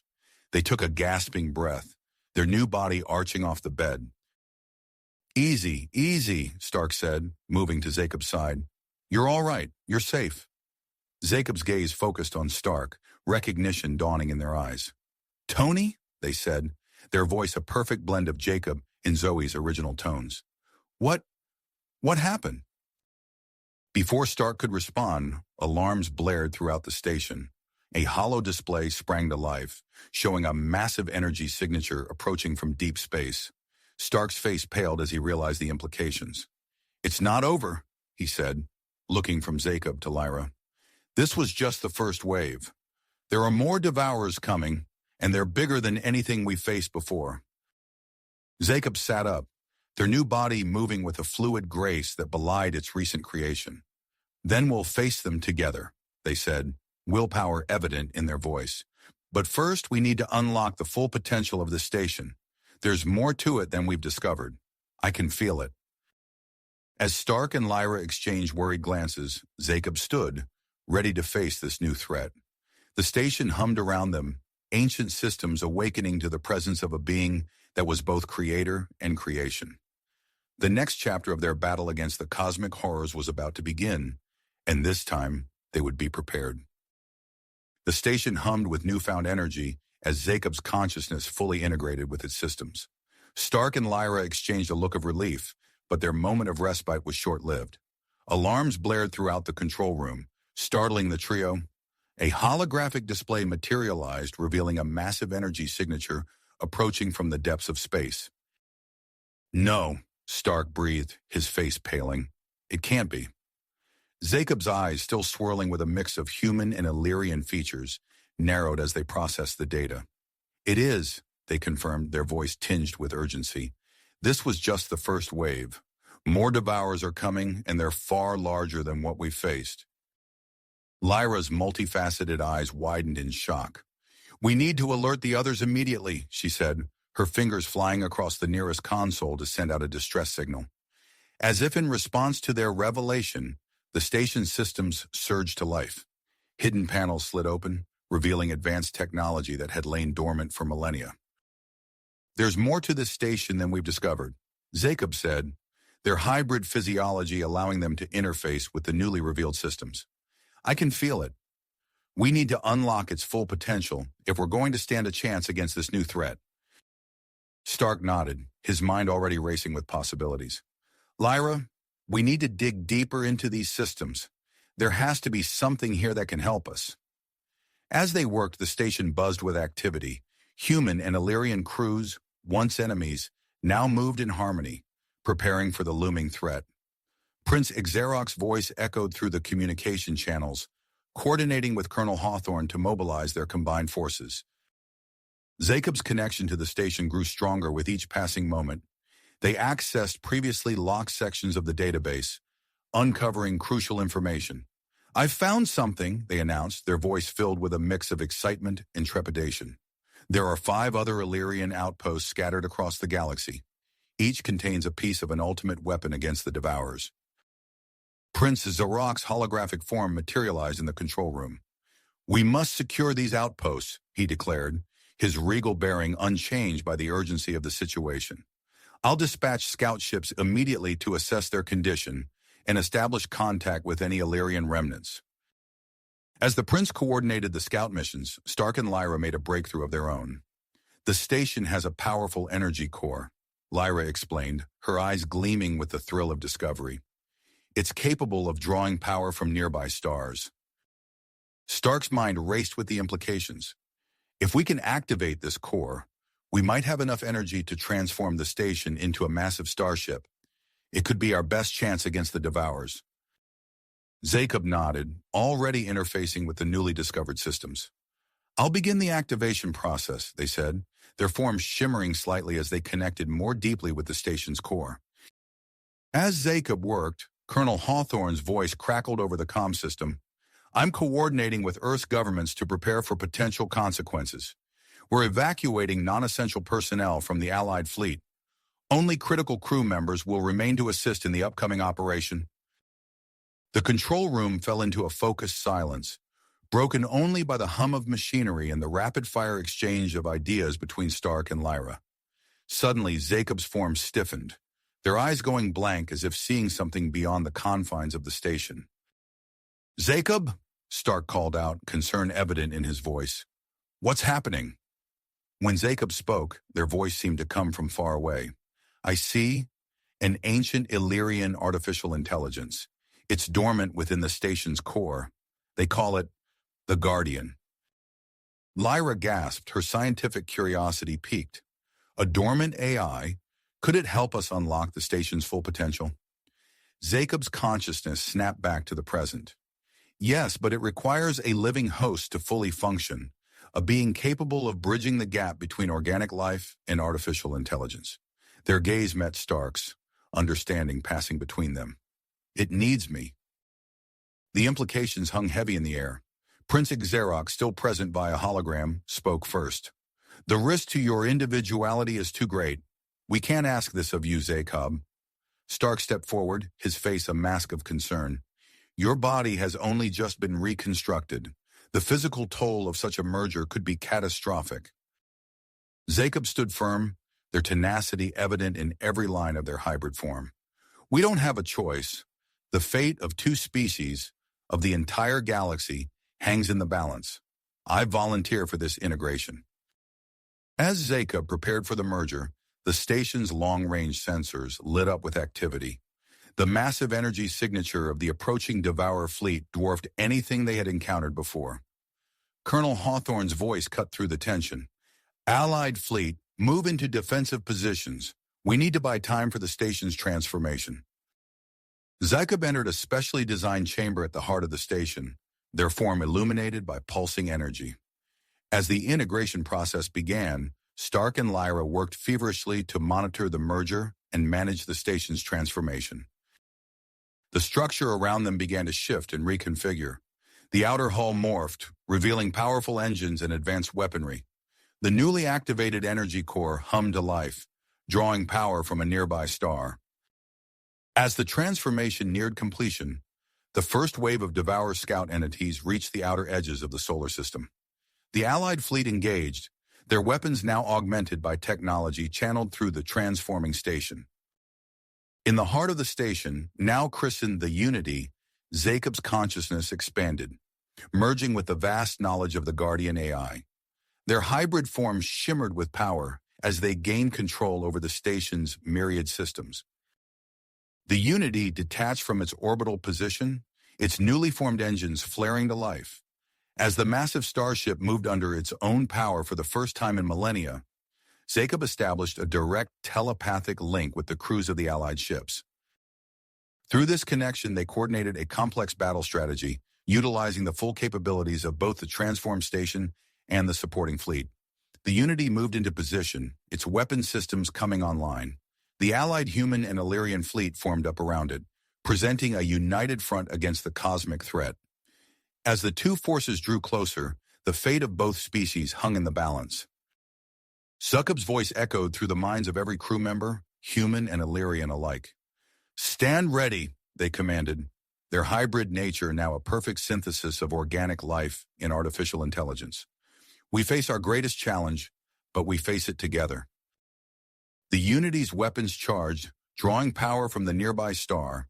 In the vast expanse of space, two forces prepared to clash, one bent on consumption and destruction, the other fighting for survival and unity. The battle that would determine the course of galactic history was about to begin. As the Unity's weapons charged, drawing power from the nearby star, the Allied fleet formed up around the massive starship. The Devourer entities loomed at the edge of the system, their planet-sized forms casting long shadows across space. Zykob's voice resonated through the minds of every crew member, human and Illyrian alike. "Stand ready," they commanded, their hybrid nature now a perfect synthesis of organic life and artificial intelligence. "We face our greatest challenge, but we face it together." The Unity unleashed its first salvo, brilliant beams of energy lancing out across the void. They struck the lead Devourer entity, carving deep furrows into its colossal form. The creature reeled, emitting a psychic shriek that rattled the minds of the Allied forces. "Direct hit," Stark called out, his eyes fixed on the tactical display. "But there are more incoming." The Devourers surged forward, tendrils of dark energy reaching out to grasp at the Allied ships. The Unity's weapon systems fired continuously, each blast more potent than the last. Yet the sheer number of cosmic entities threatened to overwhelm them. Zykob's consciousness expanded through the Unity's systems, seeking any advantage. Suddenly they uncovered a hidden function, buried deep within the station's core protocols. "I can create a protective field," Zykob announced, their voice strained. "It will shield our fleet, but the energy cost—" "Do it," Prince Zorok's hologram commanded. "We need every edge we can get." Zykob channeled energy through their hybrid physiology, creating a shimmering barrier that enveloped the Allied fleet. The Devourer's attacks glanced off the shield, but each impact sent shockwaves of pain through Zykob's form. As the battle raged, a lone Illyrian scout ship burst from hyperspace. Its captain, Keela, transmitted an urgent message. "We've located one of the hidden outposts. It contains technology that could enhance the Unity's weapons." Stark's mind raced with possibilities. "We need that tech," he said, turning to the holograms of Prince Zarok and Colonel Hawthorne. "I propose we split our forces. The main fleet continues to engage here, while the Unity makes a jump to secure the outpost technology." The commanders exchanged glances, weighing the risks against the potential rewards. Finally, Colonel Hawthorne nodded. Agreed. Make it fast, Stark. We'll hold the line as long as we can. Jacob initiated the Unity's faster-than-light drive, the massive ship accompanied by a small escort of human and Illyrian vessels. In a flash of light, they vanished from the battlefield, leaving the Allied fleet to face the full fury of the Devourers. The Unity emerged from hyperspace near a nondescript planetoid. As they approached, automated defense systems sprang to life, ancient weapons locking onto the incoming ships. "I've got this," Jacob said, their merged consciousness interfacing with the outpost systems. The defenses powered down, granting them access. Stark led a mixed team of human and Illyrian engineers into the facility. They moved swiftly through dim corridors, following Jacob's guidance to a central chamber. Inside, they found a series of crystalline structures, pulsing with latent energy. "These are advanced energy-focusing crystals," Lyra explained, her multifaceted eyes wide with excitement. "They could significantly amplify our weapons output." As the team worked to extract the crystals, Stark noticed a sealed door. Curiosity piqued, he approached, finding a control panel nearby. With a few deft movements, he bypassed the security protocols and the door slid open. Inside, he discovered a room filled with stasis pods, identical to those found on the original station. Most were empty or damaged, but one remained active, its occupant floating in suspended animation. "We've got a live one," Stark called out. The team gathered as he carefully initiated the revival process. The pod hissed open, revealing a female Illyrian. She blinked, disoriented, then focused on the group before her. "I am Nira," she said, her voice hoarse from disuse, "weapons specialist of the Illyrian Defense Corps. What year is it?" Stark quickly explained the situation, the Devourer threat, the alliance between humans and Illyrians, and their desperate need for advanced weaponry. Nira's expression hardened as she absorbed the information. "I will assist you," she declared, rising from the pod. "My knowledge may be our best chance against these cosmic horrors." As the team prepared to return to the Unity with their newly acquired resources, the outpost sensors blared a warning. Jacob's voice echoed through the facility. "Devourer scouts detected entering the system. We need to move now." The team scrambled back to the Unity, Nira providing crucial insights on integrating the energy-focusing crystals into the ship's weapon systems. Jacob fired off a series of precise shots, holding the approaching Devourer scouts at bay while the final preparations were made. "Faster-than-light drive charging," Jacob announced, their voice strained from the continued merger with the Guardian AI. "Initiating jump in 3, 2, 1... The Unity vanished in a burst of light, narrowly escaping the grasping tendrils of the Devourer scouts. Behind them, the hidden outpost erupted in a series of explosions as the cosmic entities tore into it. They emerged back at the primary battlefield to find a scene of devastation. The Allied fleet had suffered heavy losses, and the Devourers had pushed deeper into the solar system. Several of the massive entities were in the process of consuming the outer planets, growing in size and power with each moment. "Battle stations," Stark ordered, as Nira, Lyra, and the engineering team raced to calibrate the Unity's enhanced weapon systems. Jacob, their hybrid form showing signs of strain, pushed the ship's systems to their limits. They launched a coordinated assault on the Devourer fleet, targeting weak points identified by Nira's expert analysis. The enhanced weapons tore through the Devourer's defenses. Several of the cosmic entities were destroyed outright, while others retreated, their forms smoking and broken. But one Devourer, larger than the rest, had consumed so much matter from the outer planets that it now dwarfed even the Unity. This colossal entity shrugged off their attacks, advancing inexorably towards the inner planets, towards Earth and the Illyrian homeworld. As Jacob prepared to engage this monstrous threat, a transmission crackled through the Unity's communication system. It originated from another hidden Illyrian outpost, carrying fragmented data about a planet-killing weapon designed as a last resort against the Devourers. "We need to find the other outposts," Nira said, her eyes fixed on the approaching Colossus. "The full schematics for this weapon could be our only hope." Stark nodded grimly. "Agreed. But first we need to stop that thing from reaching the inner planets." The Unity surged forward, its weapons blazing with newfound power. as they engaged the massive devourer entity, buying precious time for the Allied fleet to regroup. Stark, Nera, and Lyra huddled over the partial weapon schematics. The fate of two civilizations hung in the balance as the battle raged on. The Unity stood as a beacon of hope, a testament to the power of alliance in the face of cosmic horror. But even as they fought, the team knew that their greatest challenge, and perhaps their deadliest weapon, still lay ahead, waiting to be discovered in the far-flung corners of the galaxy. Their pursuit of this mysterious weapon would be a race against time, with countless lives hanging in the balance. As the Unity engaged the massive devourer entity, the strain on Jacob's hybrid form became increasingly apparent. Their once smooth movements grew jerky and erratic, and pulses of energy coursed visibly through their body. "Jacob's vitals are destabilizing," Lyra called out, her multifaceted eyes fixed on a holographic display. "The merger with the Guardian AI is taking a severe toll." Stark rushed to Jacob's side, noting the flickering in their eyes. "We need to find a way to stabilize them without compromising control of the Unity." Nera joined them, her millennia of suspended animation doing nothing to dull her sharp mind. "I may have an idea. The ancient Illyrians developed biomechanical interfaces for extreme situations. If we can adapt that technology..." They worked feverishly, Stark's human ingenuity melding with Nera's Illyrian expertise and Lyra's multidisciplinary knowledge. As they labored, the battle raged outside.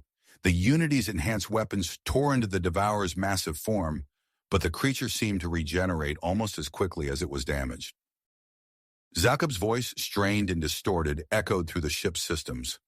"The entity, it's learning, adapting its tactics." Indeed, the colossal devourer had begun coordinating the movements of its smaller counterparts. Where before the cosmic horrors had attacked in a chaotic frenzy, now they moved with chilling precision, focusing their efforts on the Unity's weak points. "We need more time," Stark muttered, his hands flying over a complex array of controls and readouts. As if in answer to his plea, a transmission cut through the chaos. Prince Zarok's hologram materialized, his expression grim but determined. "We have a plan. We're dividing our forces. One group will continue the engagement here, while another accompanies you on your mission to secure the weapon components." Colonel Hawthorne's image appeared alongside the prince's. "The third group will focus on evacuating civilians from vulnerable planets. It's a risk, but it's our best chance for long-term survival." Stark nodded, feeling the weight of responsibility settle on his shoulders. "Understood. We'll make every second count." With a final intricate adjustment, Stark activated the biomechanical support system they had cobbled together. Energy flows stabilized, and Jacob's form steadied. "How do you feel?" Lyra asked, concern evident in her voice. Jacob flexed their fingers, testing the connection. "Functional, thank you. We must move quickly." The Unity disengaged from the main battle, accompanied by a contingent of human and Illyrian ships. As they prepared for the jump to light speed, a horrifying sight unfolded before them. The massive devourer entity turned its attention to Earth's moon, tendrils of dark energy lashing out to tear chunks from the celestial body. "It's using the moon to increase its mass," Nera observed, her voice tight with anger and fear. Jacob initiated the faster-than-light drive, and the Unity vanished in a burst of light, leaving behind the image of Earth's moon slowly disintegrating. The journey to the first hidden Illyrian outpost was fraught with danger. Space itself seemed to warp and twist around them, distorted by the Devourer's presence. Jacob's unique connection to the ship's systems allowed for split-second course corrections, narrowly avoiding collisions with debris and pockets of destructive energy. They emerged from light speed near a nondescript asteroid. As they approached, the rock face shimmered and dissolved, revealing a hidden facility embedded within. "Outpost defenses online," Jacob announced. "But something's wrong. The systems are unstable." Stark led a team to the facility's entrance, bypassing malfunctioning security measures. Inside, they found a labyrinth of corridors, some partially collapsed from millennia of neglect. As they navigated the treacherous passages, Nera suddenly held up a hand, stopping the group. "Wait, listen." A faint humming filled the air, growing louder with each passing second. Suddenly, a swarm of spherical drones burst from a side passage, weapons hot. "Defensive systems," Stark shouted, diving for cover as energy bolts sizzled past. The team scattered, returning fire. Nira's ancient combat training kicked in, and she moved with fluid grace, taking down drone after drone with precision shots. Meanwhile, aboard the Unity, Jacob encountered an unexpected challenge. An ancient Illyrian AI, corrupted by eons of isolation, had detected their presence and perceived them as a threat. Jacob's consciousness expanded, reaching out to the rogue AI. A battle of wills ensued, with Jacob attempting to reason with the corrupted program while simultaneously defending against its digital assaults. In the depths of the outpost, Stark and his team fought their way through waves of automated defenses. Nira's knowledge proved invaluable, guiding them through hidden passages and around the most dangerous obstacles. They finally reached a heavily fortified vault. As Nira worked to bypass its security, Lyra analyzed the partial weapon schematics. "This is it," she said, her eyes widening. "The component we need is inside." The vault door slid open with a hiss, revealing a small crystalline device pulsing with latent energy. As Stark reached for it, alarms blared throughout the facility. "Fail-safe triggered," Jacob's voice echoed through their communicators. "The outpost is set to self-destruct. You have 3 minutes to evacuate." The team sprinted back through the crumbling corridors, the structure shaking violently around them. Automated defenses, now in overdrive, filled the air with deadly energy bolts. Aboard the Unity, Jacob finally broke through the rogue AI's defenses. They used the ship's systems to create a protective field around the fleeing team members, shielding them from falling debris and errant weapons fire. The team burst out of the facility just as the first explosions began to rock its foundations. They scrambled aboard the Unity, and Jacob immediately initiated emergency launch procedures. As they sped away from the asteroid, it erupted in a massive explosion. The shockwave buffeted the Unity, but Jacob's expert control kept them stable. The momentary relief was short-lived. A priority transmission from the Allied fleet cut through the ship's communications. The massive devourer entity, having fully consumed Earth's moon, had set its sights on Earth itself. The remaining Allied ships were struggling to hold it back, with estimates suggesting less than 48 hours before Earth fell to the cosmic horror. A tense silence fell over the Unity's bridge. The weight of their mission, already heavy, now seemed crushing. Billions of lives on Earth and the Illyrian homeworld hung in the balance, dependent on their success. Jacob's voice, steady despite the strain evident in their hybrid form, broke the silence. "Calculating fastest route to remaining outposts. Prepare for immediate jump." As the Unity's faster-than-light drive hummed to life, Stark looked out at the star-streaked viewscreen. They had secured one component, but more remained to be found, and with each passing second, the Devourers drew closer to victory. The ship vanished into light speed, racing against time, and the most terrifying threat humanity and the Illyrians had ever faced. The next outpost awaited, holding both promise and peril in equal measure.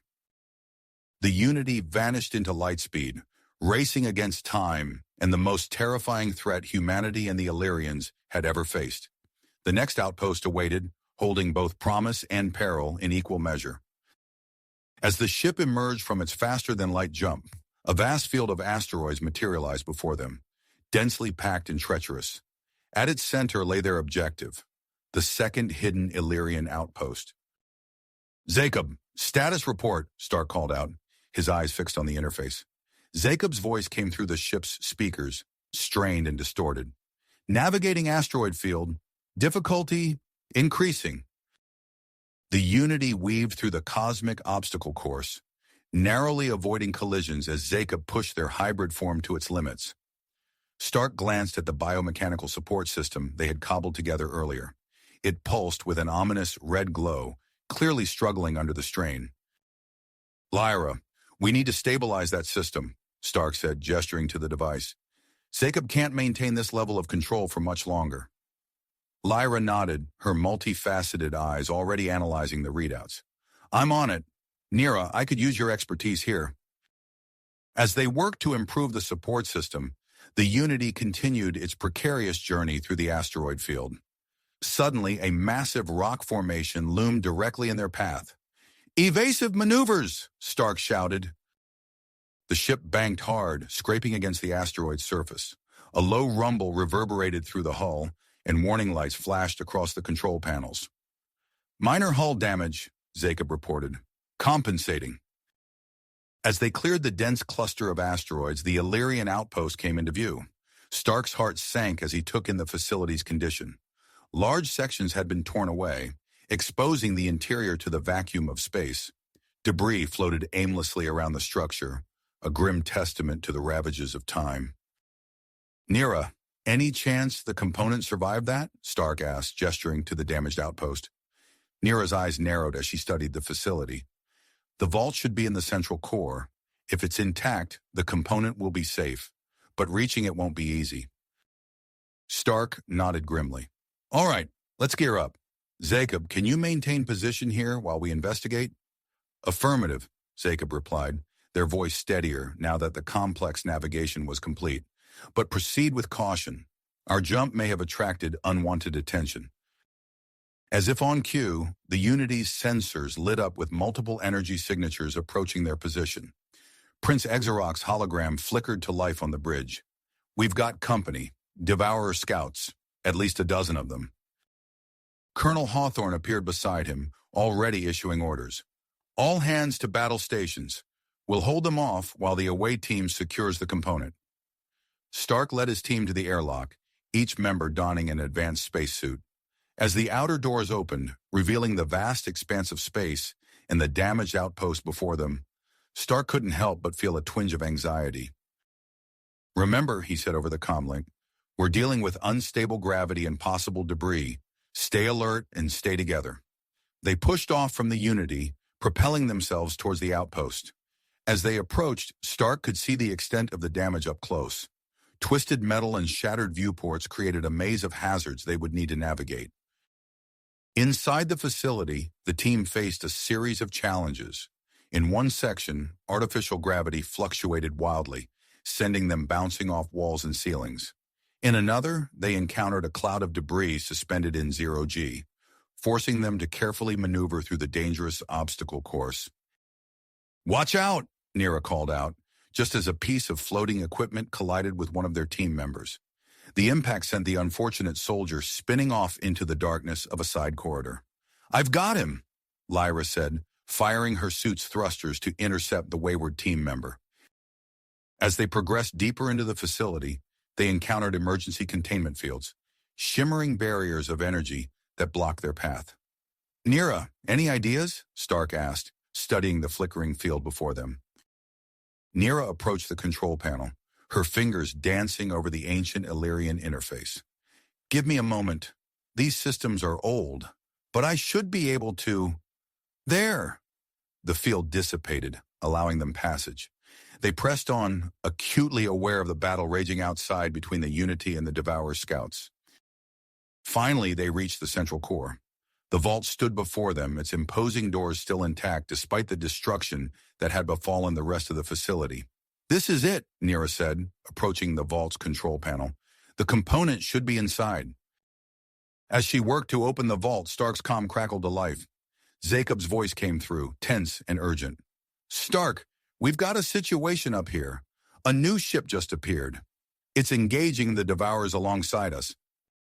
"Friendly?" Stark asked, his mind racing with possibilities. "Unknown," Jacob replied, "but they're hailing us, claiming to be part of something called the Galactic Confederation." Before Stark could respond, a loud hiss emanated from the vault. The massive doors slowly swung open, revealing the component they sought, a cylindrical device pulsing with an otherworldly energy. As Stark reached for it, alarms blared throughout the facility. The vault doors began to close, threatening to seal them inside. "It's a security measure," Nira shouted, her fingers flying over the control panel. "I'm trying to override it, but—" A powerful energy pulse erupted from the vault, knocking them all off their feet. The facility shuddered around them, and new alarms joined the cacophony. "Stark!" Jacob's voice cut through the chaos. "That pulse just attracted more Devourers. We need to leave now." Nira finally managed to stop the vault doors from closing. Stark snatched the component, securing it in a specialized container on his suit. "Let's move," he ordered, leading his team back the way they came. Their return journey was a nightmare of collapsing corridors and explosive decompressions. At one point, they were forced to perform a harrowing spacewalk between sections of the disintegrating outpost, the vast emptiness of space yawning beneath them. As they finally approached the Unity, Stark saw the battle raging around them. The Unity's weapons blazed, cutting through Devourer scouts with brutal efficiency. Alongside it fought a sleek, unfamiliar vessel, its advanced technology making short work of the cosmic horrors. But as Stark's team reached the airlock, a massive energy signature appeared at the edge of the asteroid field. A Devourer entity of unprecedented size emerged, its tendrils already reaching out to consume nearby asteroids. "Everyone in, now!" Stark shouted, ushering his team into the airlock. As the doors sealed behind them and the chamber pressurized, Stark felt the telltale lurch of the Unity, preparing for a jump to light speed. "Wait," he called out. "What about the other ship?" Jacob's voice came through, strained and breaking up. "They're staying behind to hold off the large Devourer, giving us time to escape." The Unity shuddered as it entered faster than light travel. Stark rushed to the bridge, only to find chaos. Alarms blared and Jacob's hybrid form convulsed in the control chair, arcs of energy coursing over their body. "The support system's failing," Lyra shouted, her hands flying over the controls. "We're losing Jacob's connection to the ship." As the Unity hurtled through space towards the coordinates of the third hidden Illyrian outpost, Stark knew they were racing against more than just the Devourers now. Jacob's life hung in the balance, and with it, their ability to control the Unity and complete their desperate mission. The component they had retrieved at such cost greatly troubled in Stark's hands. They had the pieces they needed, but at what price? And what greater challenges awaited them at the next outpost? With Earth's fate growing more precarious by the moment and Jacob's condition deteriorating rapidly, Stark steeled himself for the trials ahead. The Unity streaked through the cosmos, carrying with it the hopes of 2 civilizations and the weight of countless lives.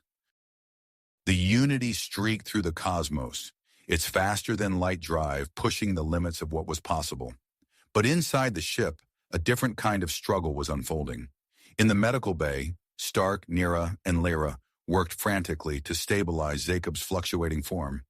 The hybrid's body convulsed on the examination table, arcs of energy crackling across their skin.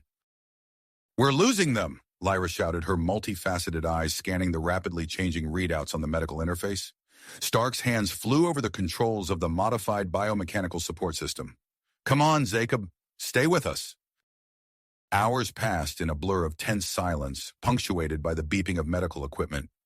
Suddenly, Lyra's eyes widened. "Wait, I'm seeing something unusual in Jacob's cellular structure." She manipulated the holographic display, zooming in on a microscopic view of Jacob's cells. "Look at this. Their hybrid DNA, it's responding to specific energy frequencies. It's like it's trying to regenerate, but it needs a catalyst." Stark studied the display, his mind racing. "The support system, if we can modify it to emit those frequencies, we might be able to stabilize them," Nira finished, already moving to assist. With practiced efficiency, they recalibrated the system. As the new energy frequencies washed over Jacob, the convulsions began to subside. Slowly, agonizingly, their form solidified. Jacob's eyes fluttered open, their gaze unfocused at first. "What happened?" Stark let out a breath he hadn't realized he'd been holding. "Welcome back. You gave us quite a scare." As Jacob regained their bearings, they shared crucial information about their next destination.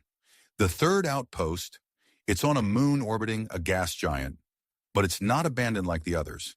It's guarded by automated Illyrian defense drones. The Unity dropped out of faster-than-light travel near the swirling storms of the gas giant. Colonel Hawthorne's voice crackled over the intercom. "All hands prepare for atmospheric entry. We're using the planet's storms as cover." As they descended towards the moon's surface, Prince Zarok assembled a team of Illyrian warriors. "Our biology is better suited for the harsh conditions we'll face down there," he explained to Stark. The landing was rough, the Unity buffeted by fierce winds.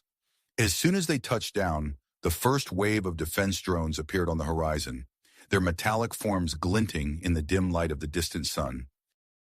Prince Zarok and his warriors sprang into action, their advanced weaponry meeting the relentless assault of the drones. Energy blasts lit up the desolate landscape as the two forces clashed. Meanwhile, Stark and Nera worked to bypass the outpost's external defenses. They discovered a control panel near what appeared to be the main entrance.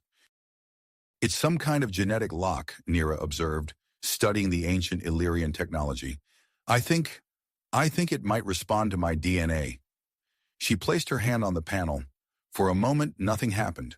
Then, with a low hum, the massive doors began to slide open. Their victory was short-lived. Alarms blared throughout the facility, and a computerized voice announced, "Unauthorized entry detected. Initiating facility meltdown." "We need to move," Stark shouted over the din. "Find the power source and get out before this place comes down around us." They raced through the corridors of the ancient outpost, the walls already beginning to crack and crumble.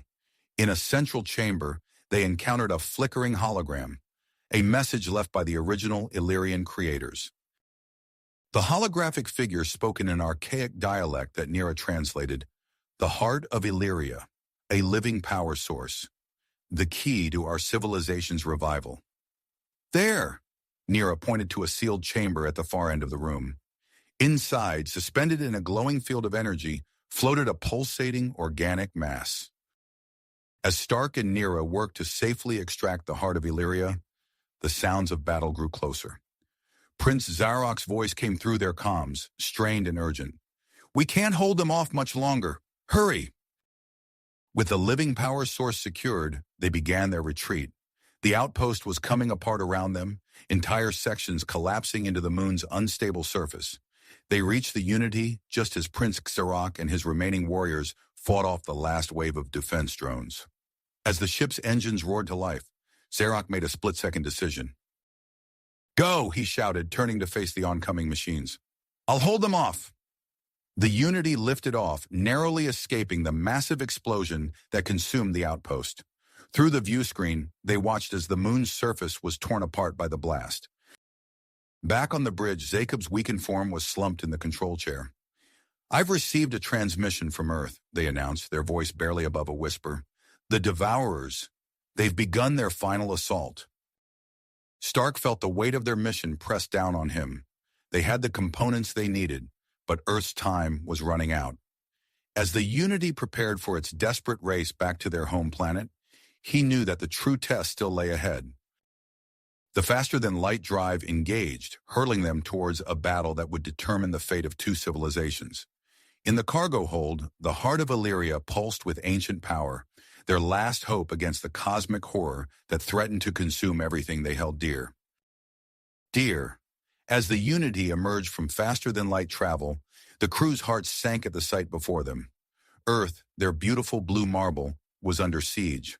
The Devourer's massive form loomed over the planet, its tendrils reaching down through the atmosphere. Large swaths of land had already succumbed to the cosmic horror, leaving behind eerie, pulsating patches of alien matter. "My God," Stark breathed, his hands gripping the console tightly. Jacob, still weak but determined, manipulated the ship's sensors. "I'm detecting a concentration of Allied forces in North America. They're defending a fortified position." Colonel Hawthorne's voice crackled over the comms. "I'm establishing contact with Earth Defense Command now." As the colonel worked, Stark turned to Nera and Lyra. "We need to integrate the heart of Illyria into our weapon systems. It's now or never." They rushed to the cargo hold, where the pulsating, organic mass of the heart glowed with an otherworldly light. As they began the integration process, the bioluminescent energy spread through the Unity's circuitry like veins of liquid fire. Suddenly, Jacob let out a gasp. Their hybrid form began to resonate with the ancient Illyrian technology, creating an unexpected synergy. "What's happening?" Stark asked, concern evident in his voice. Nera's eyes widened as she studied the readings. "The heart, it's responding to Jacob's unique physiology. This could amplify our capabilities beyond what we imagined." Colonel Hawthorne's voice interrupted their work. I've made contact with Earth. Dr. Samantha Chen has developed a planetary shield generator, but it lacks the power to cover the entire planet. We need to get the heart to her facility. Stark nodded, his fist tight. Then that's our mission. Jacob, can you get us there? Jacob's form flickered, energy crackling around them. I think so. The heart is enhancing my connection to the ship. I've never felt anything like this before. As the Unity began its descent through Earth's atmosphere, they were immediately beset by a swarm of smaller devourer entities. Jacob's hands danced over the controls, their movements fluid and precise. The ship responded instantly, weaving through the attacks with impossible agility. Weapons online, Lyra announced. Heart of Illyria integration at 87% and climbing. The Unity's enhanced weapons blazed to life, cutting through the devourer swarm with surgical precision. Each blast disintegrated the cosmic horrors, leaving behind nothing but dissipating energy. As they approached the surface, Stark saw the remnants of human and Illyrian defensive forces surrounding a massive structure, Dr. Chen's facility. The Unity touched down amidst the chaos of battle, its shields deflecting debris and enemy fire. Lyra, stay with Jacob, Stark ordered. Maintain the balance between them and the ship's systems. I'll lead the team to transport the heart. As Stark's team emerged from the Unity, the full impact of the war hit them. The air was thick with smoke and the acrid smell of burning alien matter. The ground shook with constant explosions, and the sky was lit by the flashes of energy weapons and devourer attacks. They had barely made it halfway to the facility when a group of Illyrian warriors approached, led by a regal figure Stark didn't recognize. I am Princess Zara, the Illyrian announced, her armor scorched but her bearing proud. My brother, Prince Zerok, sent word of your mission. We're here to ensure you reach the facility. Stark nodded, grateful for the reinforcements. We have the power source. We just need to get it to Dr. Chen. As they fought their way through waves of smaller devourer entities, Stark found himself impressed by Princess Zara's combat prowess. Her advanced Illyrian weaponry complemented his more conventional fighting style, creating a formidable team. They finally reached the facility, where Dr. Chen greeted them with visible relief. You made it! Quickly, we need to integrate the heart into the shield generator. As they worked to connect the ancient Illyrian technology to Earth's systems, a surge of power caused a temporary overload. Alarms blared throughout the facility. We've got breach, someone shouted. A group of devourer entities had taken advantage of the momentary lapse in defenses to infiltrate the building. Stark and Princess Zara led the defense, their diverse fighting styles creating a perfect synergy. Stark's tactical mind and earth weapons paired with Zara's Illyrian technology and warrior training made short work of the invaders. As the last devourer fell, Stark and Zara shared a look of mutual respect. There was no time for words, but an understanding passed between them. They were in this fight together, humans and Illyrians united against a common threat. Dr. Chen's voice rang out over the facility's speakers. Shield generator stabilized. Initiating planetary coverage now. Outside, a shimmering energy field began to spread across the sky, expanding rapidly to encompass the entire planet. The smaller devourer entities that came into contact with it disintegrated instantly. But their victory was short-lived. Stark's calm crackled to life, Nira's voice urgent and strained. Stark, you need to get back here now. Something's happening to Jacob. As Stark raced back to the Unity, he saw the massive form of the primary devourer entity looming above, seemingly preparing for a final, devastating attack. The fate of Earth, and perhaps the entire galaxy, now hung in the balance, with Jacob and the heart of Illyria at the center of it all.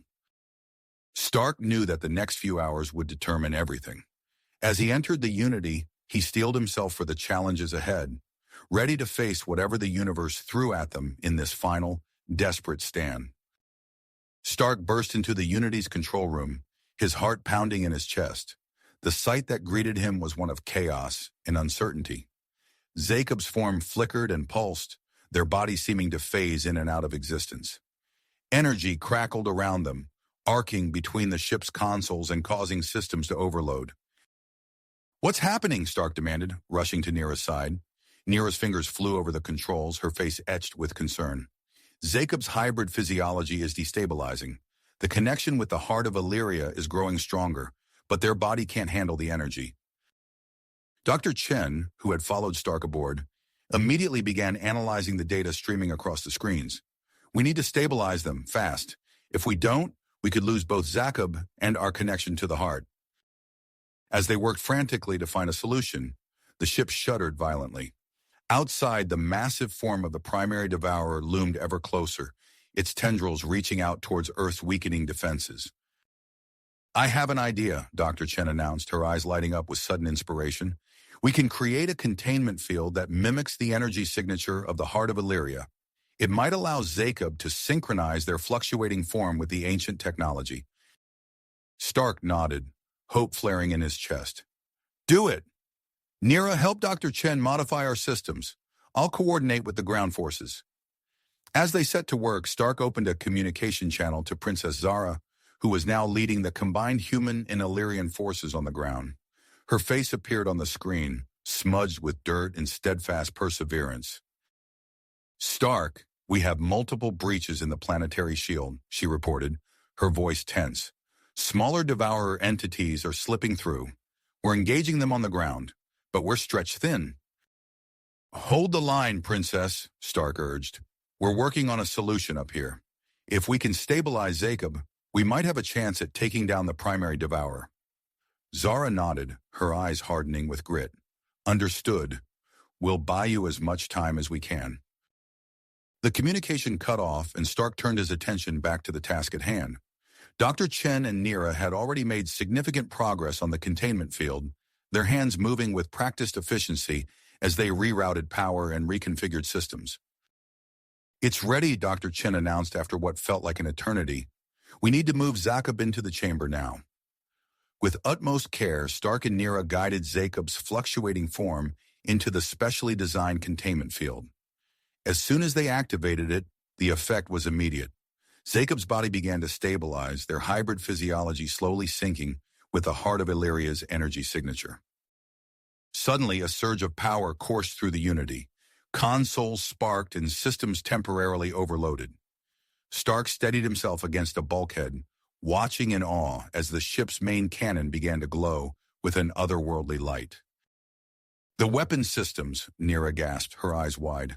They're drawing power directly from Jacob in the heart of Illyria. Before Stark could respond, Jacob's eyes snapped open. Their voice, when it came, was filled with an eerie resonance. I see it now.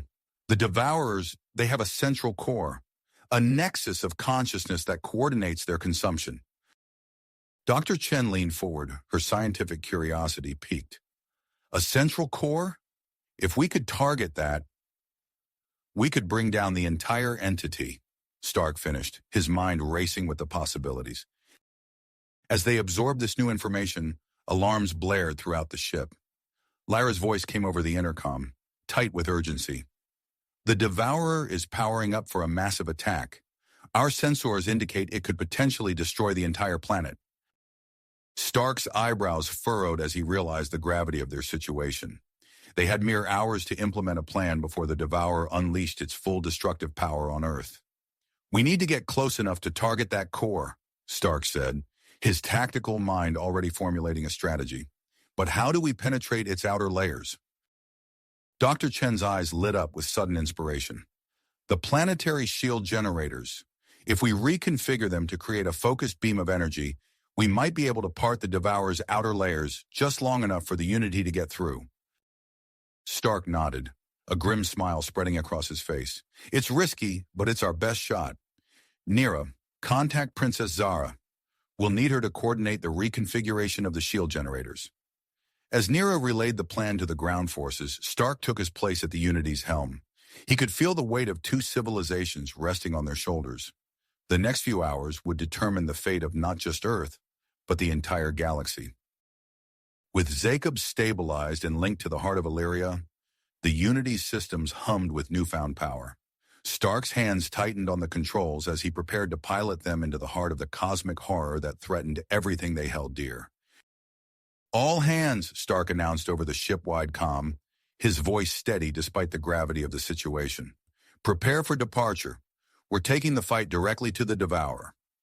As the Unity's engines roared to life, Stark exchanged a determined look with his crew. They had come too far to fail now. With Earth's last hope resting in their hands, they set course for a confrontation that would decide the future of two civilizations. The Unity's engines roared to life, propelling them towards their ultimate confrontation with the Devourer. As they approached the massive cosmic entity, Stark's hands tightened on the controls. The ship shuddered under the immense gravitational forces surrounding the Devourer. Through the view screen, they could see the monstrous being's outer layers, a writhing mass of dark energy and impossible geometries. "Shield generators reconfigured and ready," Nira reported, her voice tense. Stark nodded grimly. "Princess Zara, are you in position?" The Illyrian princess's face appeared on the comm screen, her expression fierce. "Ready on your mark, Stark." "Now," Stark commanded. Beams of concentrated energy shot from the planetary shield generators, converging on a single point of the Devourer's outer layer. The cosmic horror's flesh seemed to part, revealing a pulsing, otherworldly core at its center. "There's our opening right," Stark announced. "Brace for impact." The Unity plunged into the breach, alarms blaring as the ship's systems struggled against the intense energies surrounding them. Jacob's eyes glowed with an eerie light as they channeled power from the heart of Illyria into the ship's weapons. "Target locked," Lyra called out. "Firing main cannon." A beam of pure energy erupted from the Unity, striking the Devourer's core.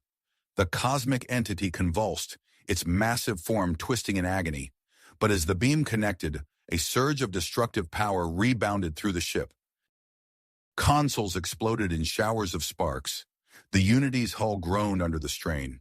Stark fought to keep the ship steady as systems failed around them.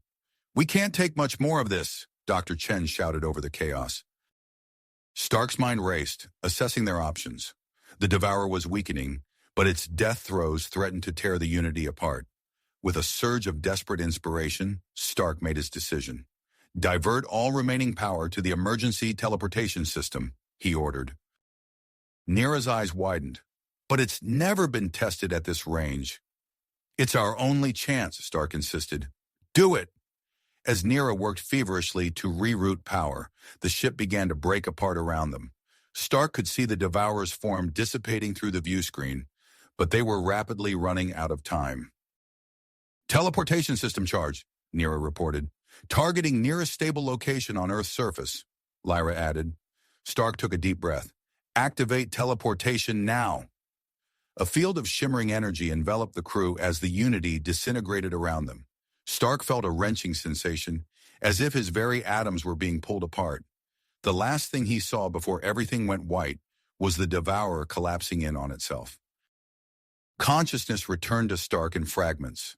The acrid smell of smoke, the feel of rough concrete against his cheek, the distant wail of sirens. He opened his eyes, blinking against the harsh sunlight. He found himself lying amidst the ruins of what had once been a city, the skeletal remains of skyscrapers jutting into the sky like accusing fingers.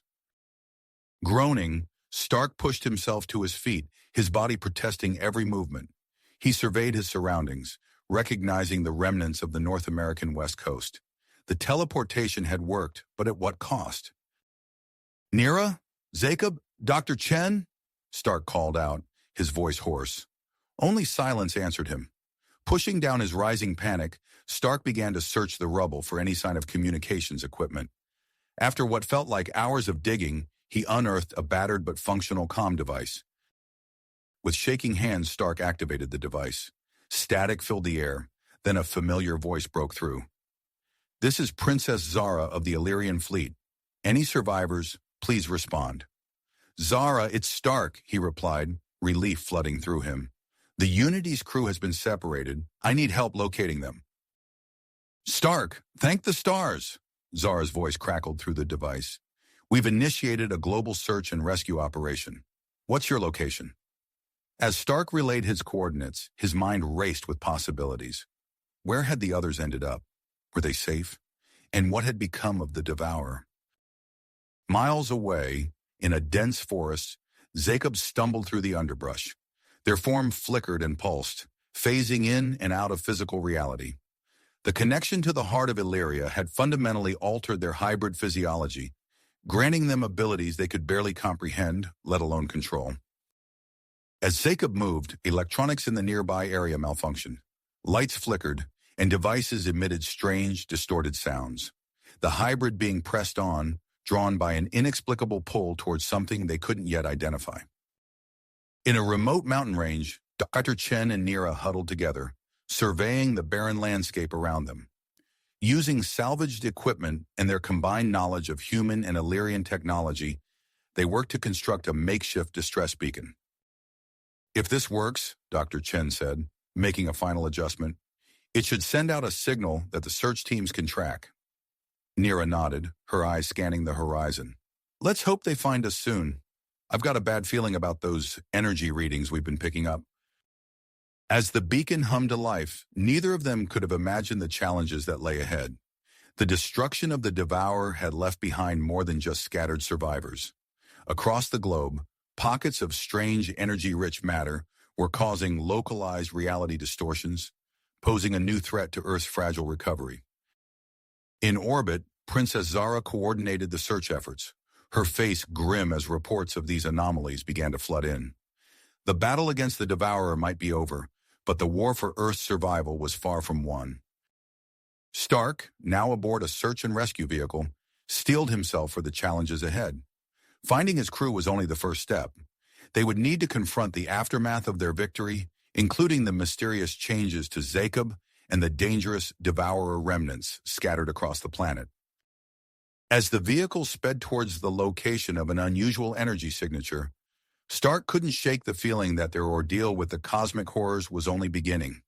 The fate of two civilizations still hung in the balance, and the crew of the Unity found themselves once again at the center of it all. Stark's eyes scanned the horizon as the search and rescue vehicle sped toward the source of an unusual energy signature. The decimated landscape blurred past, a stark reminder of the devastation wrought by their battle with the Devourer. As they approached their destination, a small town came into view, its outskirts marked by flashing emergency lights and barricades. "We've got a situation," the driver announced, slowing the vehicle as they neared the perimeter. "Local authorities have evacuated the area. Looks like some kind of electronic disturbance." Stark leaned forward, his brow furrowing as he took in the scene. Streetlights flickered erratically, and abandoned vehicles lined the roads, their alarms blaring in discordant chaos. "This has to be Jacob," he muttered, reaching for his comm device. "Princess Zara, we've arrived at the target location," Stark reported. "The town's been evacuated due to widespread electronic malfunctions. We'll need that energy-dampening equipment ASAP." "Understood, Stark." Zara's voice crackled through the comm. "The Joint Task Force is en route with the equipment. ETA 10 minutes. As they waited for backup, Stark coordinated with the local authorities, gathering intel on the extent of the disturbances. Reports flooded in of reality-bending phenomena. Objects phasing in and out of existence, localized gravity fluctuations, and inexplicable spatial distortions. The task force arrived with military precision, quickly deploying the specialized energy-dampening equipment around the town's perimeter. Stark watched as the devices hummed to life, emitting a faint blue field that spread over the area. Almost immediately, the chaotic flickering of lights stabilized, and the cacophony of alarms fell silent. "The dampening field is holding," a technician reported. "We're seeing a 60% reduction in anomalous energy readings." Stark nodded, a grim smile on his face. "That'll have to do. Let's move in." As Stark led his team into the town, his comm device buzzed with an incoming transmission. Dr. Chen's excited voice filled his ear. "Stark, we've made a breakthrough with the Devourer remnants. Nira and I have developed a prototype device that can neutralize small pockets of the exotic matter." "Excellent timing, Doctor," Stark replied, his eyes scanning the eerily empty streets. "What can you tell me about it?" "It emits a specific electromagnetic frequency that destabilizes the Devourer matter," Dr. Chen explained. "We're having it rush to your location now. It might help stabilize Jacob's condition." As they pushed deeper into the town, the effects of the reality distortions became more pronounced. Buildings seemed to warp and twist, their architectures defying the laws of physics.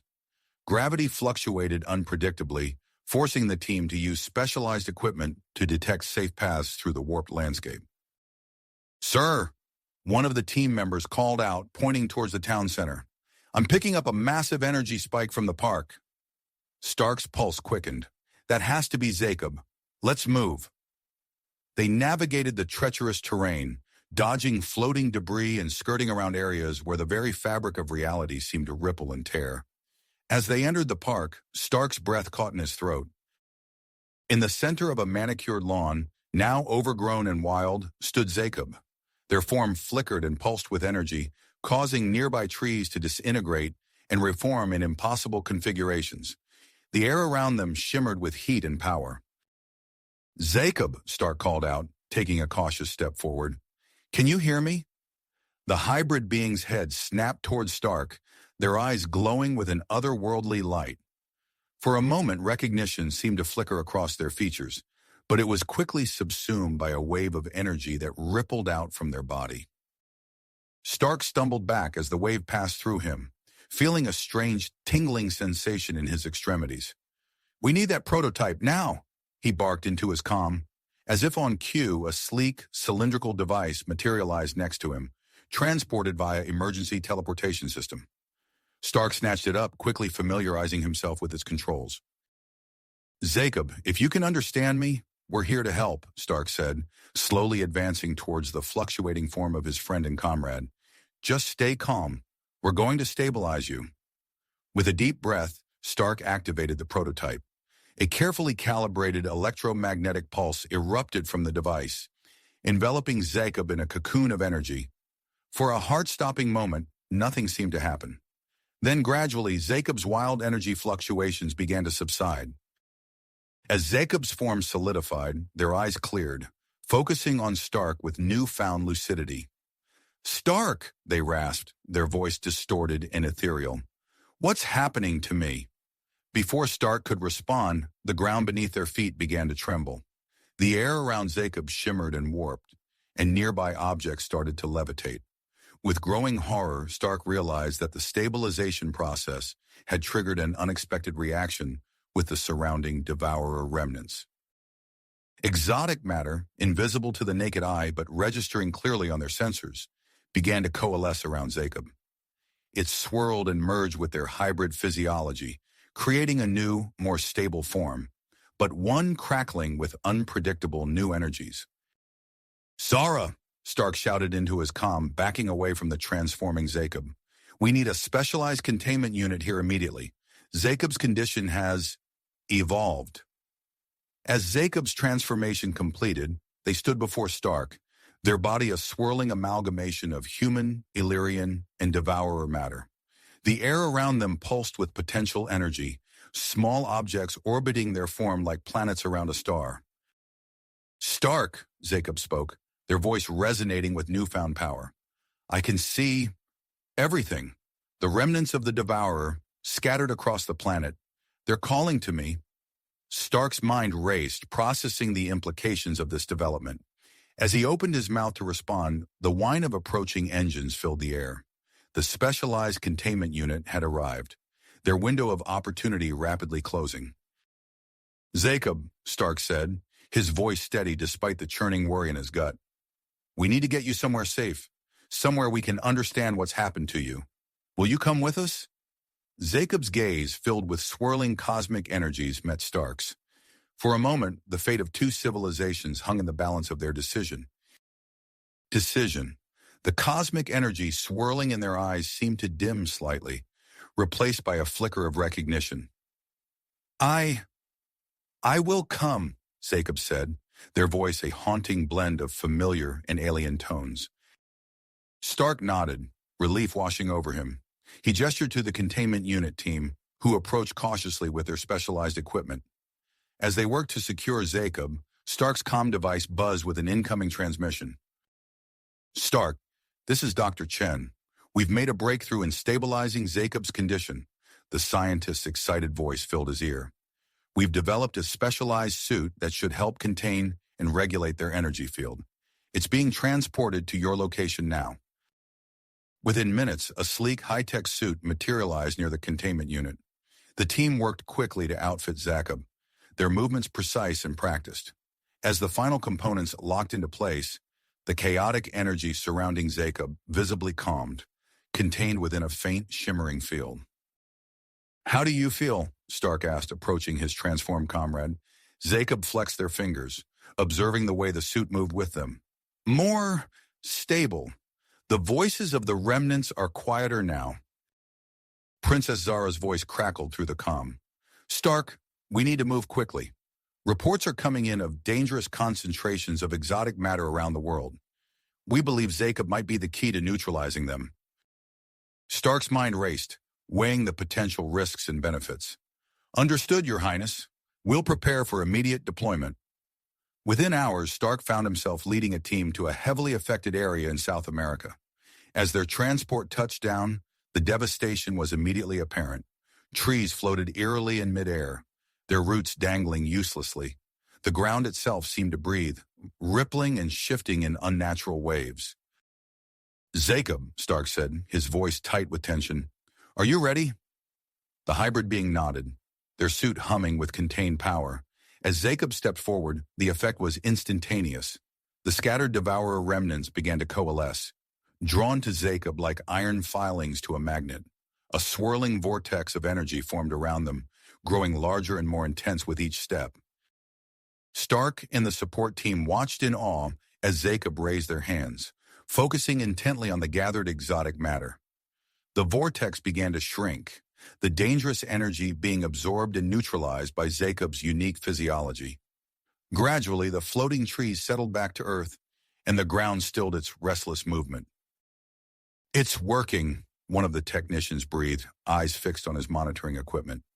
"The remnant concentration is down by 60%, 70%, 80%. Just as victory seemed within reach, alarms blared from multiple devices. "Sir," the technician shouted, "we've got a massive energy spike. Previously undetected remnants activating." Before Stark could react, a blinding flash erupted from beneath the earth. The shockwave knocked the entire team off their feet, sending equipment flying. As Stark struggled to regain his footing, he saw Jacob at the center of a reality distortion, their form wavering like a mirage. "Jacob," Stark called out, reaching for his friend. His fingers brushed against the energy field surrounding Jacob, and suddenly the world twisted and bent around them. In a disorienting instant, Stark found himself sprawled on a polished marble floor, the familiar chaos of the South American site replaced by the regal interior of the Illyrian royal palace on Earth. Jacob materialized beside him, their suit crackling with residual energy. Shouts of surprise and alarm filled the air as palace officials and scientists scrambled to respond to their sudden appearance. Through the commotion, a commanding voice rang out, "Establish a secure perimeter around Jacob immediately." Princess Zara strode into view, her royal bearing unshaken by the unexpected turn of events. "Stark, report. What happened?" As Stark got to his feet, he quickly recounted the events in South America. Princess Zara listened intently, her expression growing more concerned with each detail. "We need Dr. Chen here now," she said, turning to her staff. "Prepare an emergency shuttle for immediate transport." As the palace buzzed with activity, a new voice joined the fray. "Perhaps I can be of assistance while we wait for Dr. Chen." Stark turned to see a young Illyrian woman approaching, her bearing as regal as Princess Zara's. "Lady Alara," Zara said, a hint of relief in her voice, "your expertise in energy manipulation could be invaluable."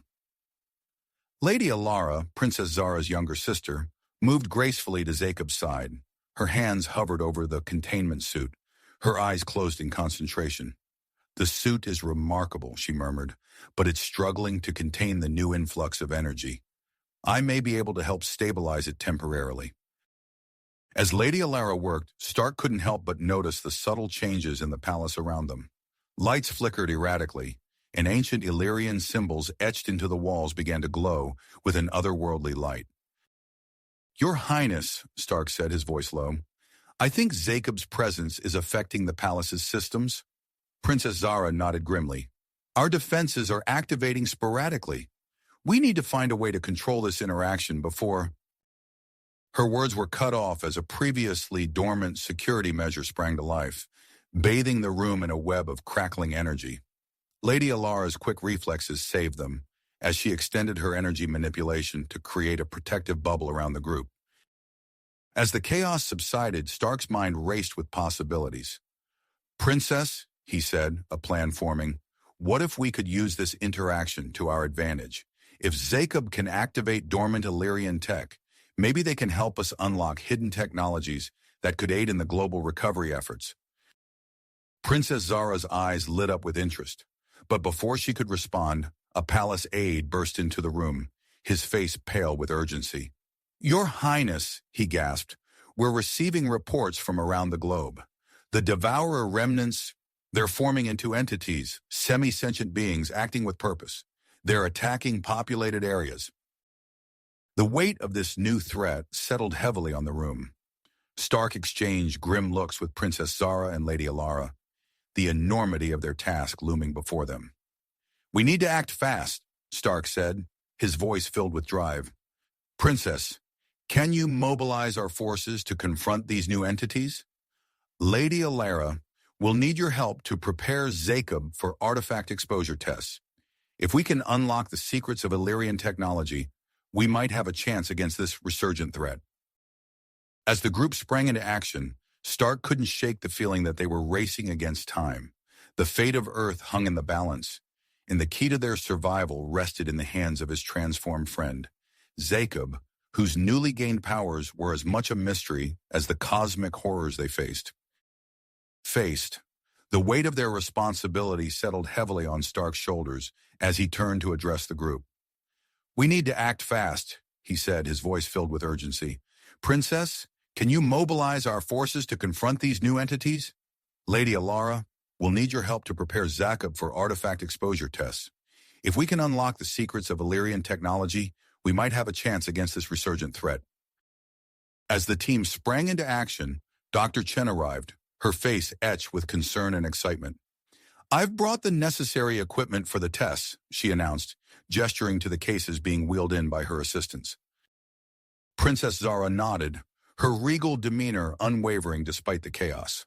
"We'll use the ancient ceremonial chamber for the tests. It's designed to contain powerful energies." The group moved swiftly through the palace corridors, the urgency of their mission palpable in the air. Upon entering the ceremonial chamber, they were greeted by the sight of an imposing Illyrian energy crystal, its surface etched with intricate, glowing symbols. Dr. Chen quickly set up her monitoring equipment, while Lady Alara briefed Jacob on what to expect.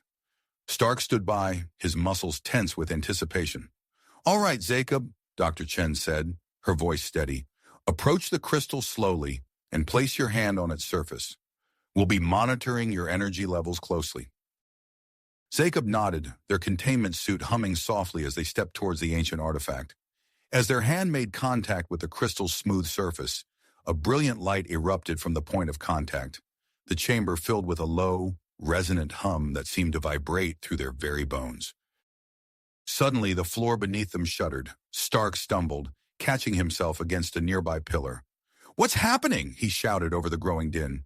Princess Zara's eyes widened in recognition. "The teleportation system! It's activating!" Before anyone could react, the air around them shimmered and twisted. In a flash of blinding light, they found themselves in a previously hidden chamber deep within the palace. As their eyes adjusted to the dimmer light, they gasped in collective awe. The room was filled with gleaming Illyrian weapons and defensive technologies, each pulsing with barely held back energy. "Incredible," Lady Alara breathed, her fingers hovering over a sleek, cylindrical device. "These could be exactly what we need to combat the Devourer remnants." Their exploration was interrupted by a sudden hiss. At the far end of the chamber, a stasis pod began to open, revealing a figure clad in ornate Illyrian military regalia.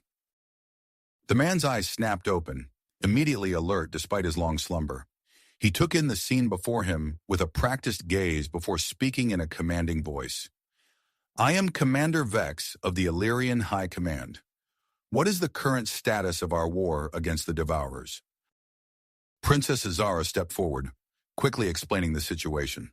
Commander Vex listened intently, his expression growing grim. These weapons, he said, gesturing to the surrounding cache, were designed specifically to combat Devourer incursions. I can instruct your forces in their use. Stark's comm device buzzed urgently. He answered to hear frantic reports of Devourer remnant attacks intensifying worldwide. We need to move now, he said, his voice tight. Commander Vex, can you prep a team to deploy these weapons immediately?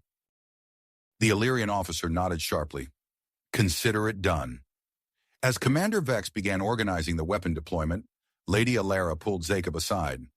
Let's work on refining your control over the Devourer energy, she said. If we can harness it effectively, it could be a game changer. Hours passed in a blur of activity. Stark coordinated with Earth's military forces, directing the deployment of Illyrian weapons against the Devourer remnant entities. Reports flooded in of successful engagements, the advanced technology proving devastatingly effective against the semi-sentient threats. Meanwhile, Lady Alara and Jacob made significant progress. Through a series of intense training sessions, Jacob learned to project localized fields that neutralized Devourer remnants without direct contact. This breakthrough accelerated their cleanup efforts exponentially. However, as the day wore on, Dr. Chen noticed alarming fluctuations in Jacob's vital signs. We need to monitor this closely, she warned, initiating a series of medical tests. There could be long-term risks associated with these new abilities. As night fell, Princess Zara called an emergency meeting. Her face was grave as she addressed the group. We've received intelligence about a massive concentration of Devourer remnants forming in the Pacific Ocean. If left unchecked, it could trigger catastrophic events along the coastlines. Stark's mind raced, piecing together a plan. We need to hit it with everything we've got, he said, his voice firm. Jacob's abilities, the Illyrian weapons, Earth military might, all of it. Commander Vex nodded approvingly. A decisive strike. I can train your soldiers in advanced Illyrian battle strategies to maximize our effectiveness. As the group dove into planning the operation, Dr. Chen pulled Stark aside. We need to talk about Jacob, she said, her voice low. The energy manipulation is taking a toll. We need to develop additional safeguards for the containment suit before this mission. Stark nodded, the weight of command heavy on his shoulders. As he turned back to the planning session, a palace aide burst into the room, his face pale. Your Highness, he gasped, addressing Princess Zara, the Illyrian Royal Council demands an immediate audience. They're expressing grave concerns about the use of ancient technologies on such a large scale.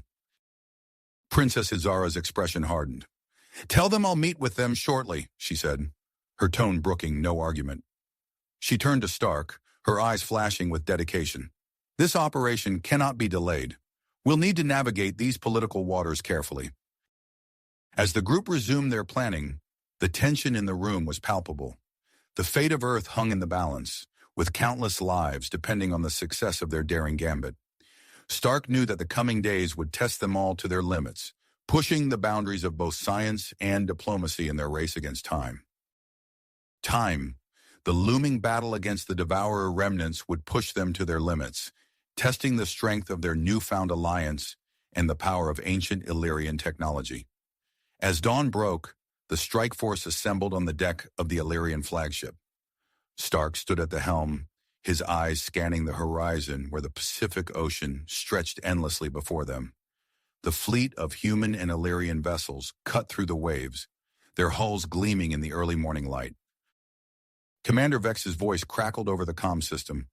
We're approaching the target zone. All ships prepare for engagement. Stark nodded to Jacob, who stood nearby in their enhanced containment suit. Are you ready? Jacob's response came through the suit's external speaker, their voice tinged with a hint of static. As ready as I'll ever be. As they neared the coordinates of the massive Devourer remnant concentration, the sea began to churn. The water's surface rippled and distorted, taking on an otherworldly sheen. Energy readings are off the charts, Dr. Chen reported from her station. The concentration is even larger than we anticipated. Suddenly, tendrils of dark energy erupted from the sea, lashing out at the approaching vessels. The strike force's front line took the brunt of the attack, with several ships sustaining immediate damage. "Evasive maneuvers," Stark shouted, gripping the command console as their ship lurched to avoid a writhing tendril of exotic matter. Commander Vex's voice cut through the chaos. "Activating Illyrian defensive systems. All ships, fall into formation, Delta 7. The air around the fleet shimmered as Illyrian energy weapons powered up, creating a protective barrier. The shield flickered and pulsed as it deflected subsequent attacks from the Devourer remnants. Stark watched the tactical display, his mind racing. The remnants had formed a defensive perimeter, making it impossible for the fleet to advance further. He turned to Jacob, his expression grim. "We need to break through their defenses. You're our best shot at penetrating to the heart of that thing." Dr. Chen interjected, her voice tight with concern. "Stark, the risks to Jacob's physiology—" "We don't have a choice," Stark cut her off, his tone leaving no room for argument. "Prep the deployment pod." Minutes later, Jacob was secured in the specially designed pod, ready for launch. Stark's voice came through the comm system. "Remember your training with Lady Alara. Focus on projecting those neutralizing fields. We'll be monitoring you every step of the way." The pod launched with a burst of energy, streaking towards the churning mass of Devourer remnants. As it neared the target, the exotic matter seemed to react, swirling and coalescing into more defined shapes. Inside the pod, Jacob felt the familiar tingle of energy coursing through their body. As they breached the outer layer of the Devourer concentration, the sensation intensified, becoming almost painful. Exiting the pod, Jacob found themselves suspended in a maelstrom of dark energy. They extended their hands, focusing intently as they had during training. A ripple of bluish-white energy expanded outward from their body, colliding with the surrounding exotic matter. Where Jacob's energy field touched the Devourer remnants, the dark mass began to dissipate. Encouraged by this success, they pushed harder, expanding the field of influence. On the command ship, Dr. Chen's monitoring equipment began to sound alarms. Jacob's energy signature is fluctuating wildly. The containment suit is struggling to compensate. Stark watched the tactical display, torn between concern for Jacob and the need to press their advantage. Large sections of the Devourer remnant mass were disappearing, but the strain on Jacob was evident. Suddenly, the remaining exotic matter began to move with purpose, swirling into a single massive entity. It towered over Jacob, a writhing colossus of dark energy that seemed to pulse with malevolent intelligence. Before anyone could react, the entity launched a focused attack on Jacob. A lance of pure Devourer energy struck their containment suit, overloading its systems in an instant. Alarms blared across the command ship as Dr. Chen shouted, "The suit's protective measures are failing. Jacob's being exposed directly to the Devourer energy." Stark's blood ran cold as he watched Jacob's form on the tactical display. Their bodies seemed to be absorbing the surrounding exotic matter at an alarming rate, growing and changing before their eyes. "Initiate emergency extraction now," Stark ordered, his voice hoarse with urgency. Commander Vex sprang into action, leading a team of Illyrian soldiers to the deployment bay. They boarded a rescue craft equipped with the most advanced shielding technology available. As the rescue team approached Jacob's position, they were met with a sight that defied comprehension. Jacob's body had grown to nearly twice its original size, with tendrils of energy extending outward in all directions. The remaining Devourer remnants seemed to be drawn towards them, as if pulled by an irresistible force. Using their advanced technology, the Illyrian soldiers created a temporary safe zone around Jacob. With precision born of years of training, they maneuvered their craft into position and secured Jacob's altered form. The return journey to the command ship was tense, with the rescue craft's systems straining under the influence of Jacob's fluctuating energy field.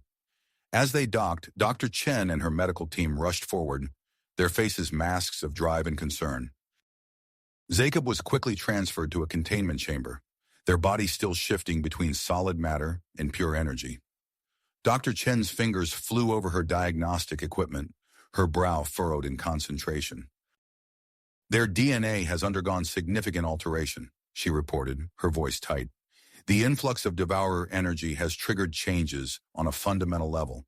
We need to stabilize their condition before... Her words were cut off as Stark's communicator chimed urgently. Princess Zara's holographic image appeared, her expression grave. Stark, the Illyrian Royal Council has called an emergency session. They're demanding answers about the operation and expressing serious concerns about Jacob's condition. You need to prepare for some difficult questions. As Stark absorbed this news, Commander Vex approached with his tactical assessment. The good news is that the devourer remnants in the Pacific have become inert. However, we're detecting unusual activity from similar concentrations around the globe. It's as if they're reacting to what happened here. Stark looked through the viewport at the now calm sea, then back at the containment chamber, where Jacob's altered form pulsed with otherworldly energy. They had won this battle, but at what cost? And what new challenges awaited them as they returned to face the Illyrian Royal Council? As the command ship began its ascent into Earth's atmosphere, Stark couldn't shake the feeling that they were heading into a storm far more complex and dangerous than the one they had just weathered. Weathered. The command ship's engines roared to life, propelling them towards the Illyrian Royal Palace with urgent purpose. As they entered the planet's atmosphere, Stark's gaze remained fixed on the containment chamber housing Jacob. Through the thick, reinforced glass, he could see the hybrid being's form shifting and pulsing with otherworldly energy. Dr. Chen stood nearby, her eyes darting between her monitoring equipment and Jacob's ever-changing form. We're beginning our descent, Commander Vex announced, his voice taut with tension. The palace has been notified of our arrival and the situation at hand. The ship touched down on the landing pad with a gentle thud. Before the engines had fully powered down, a team of Illyrian medical personnel was already rushing towards them, led by Dr. Chen's assistant. Stark and Commander Vex flanked the anti-gravity gurney carrying Jacob's containment chamber as they disembarked.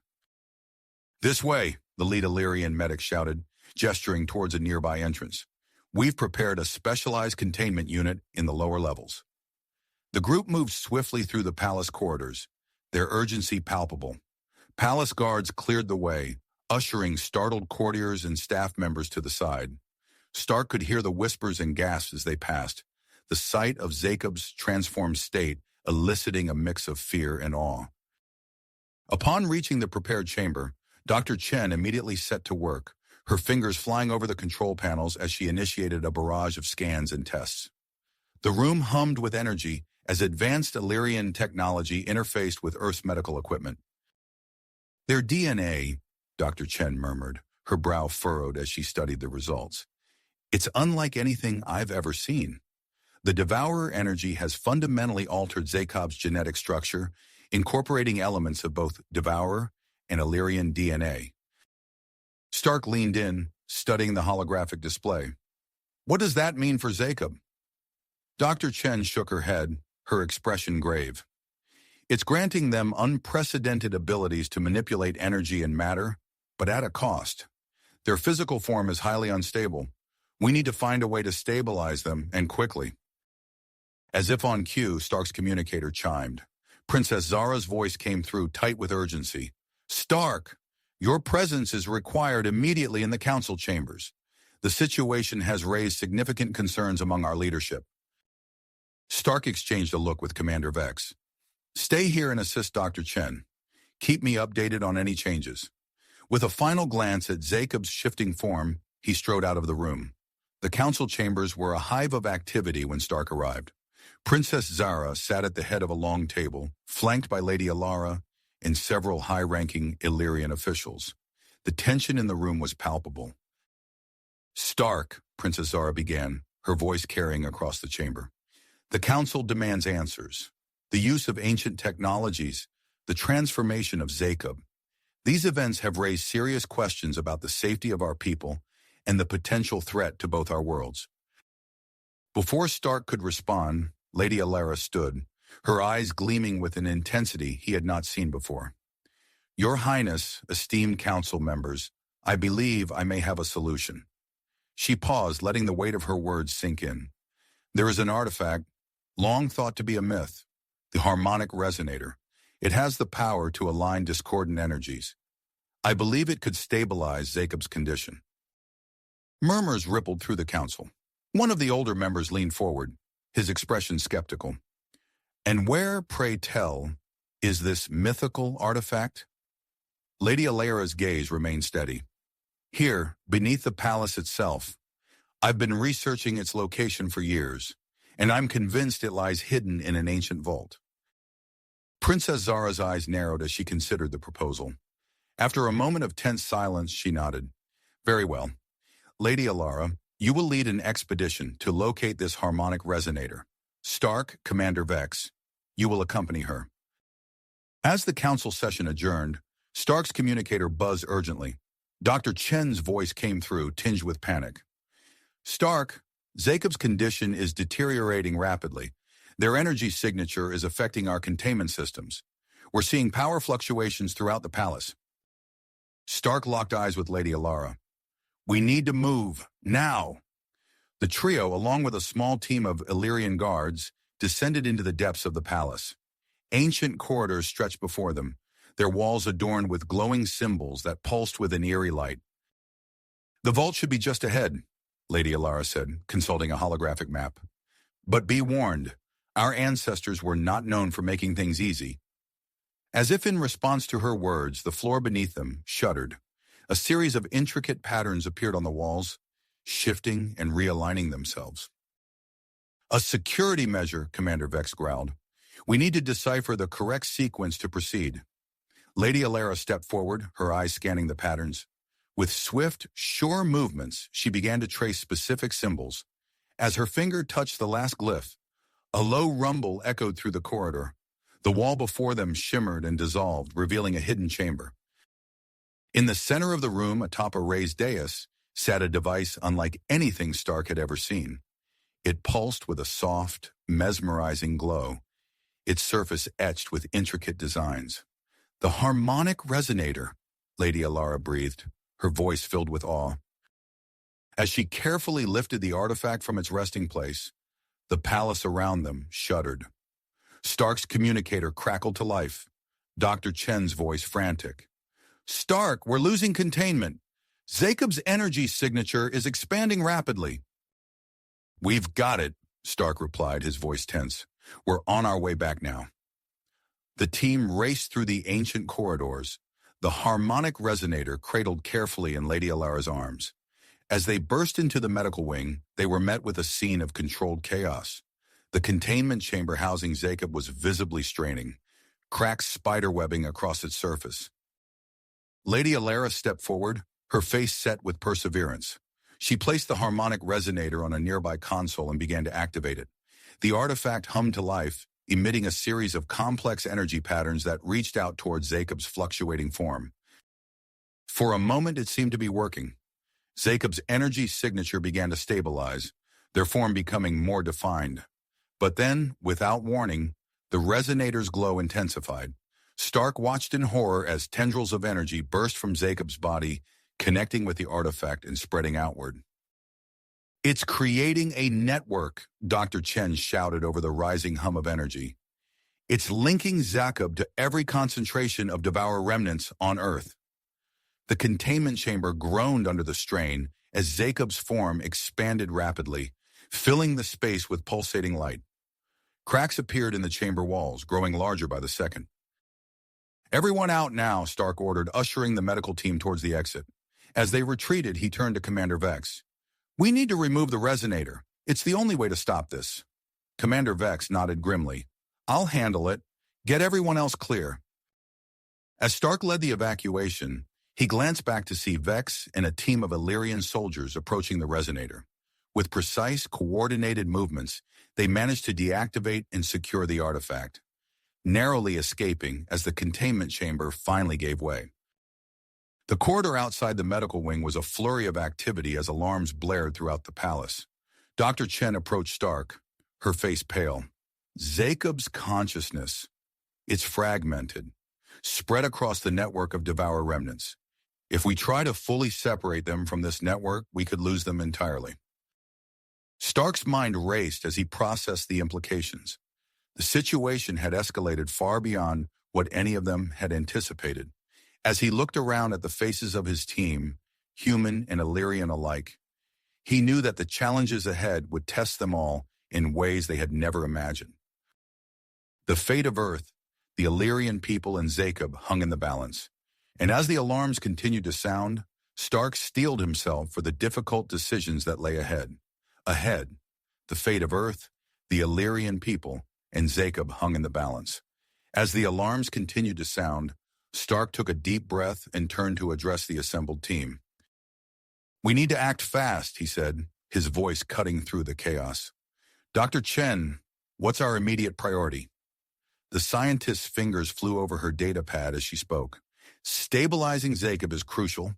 I have an idea for a containment suit that could regulate their energy signature, but we'll need to work quickly."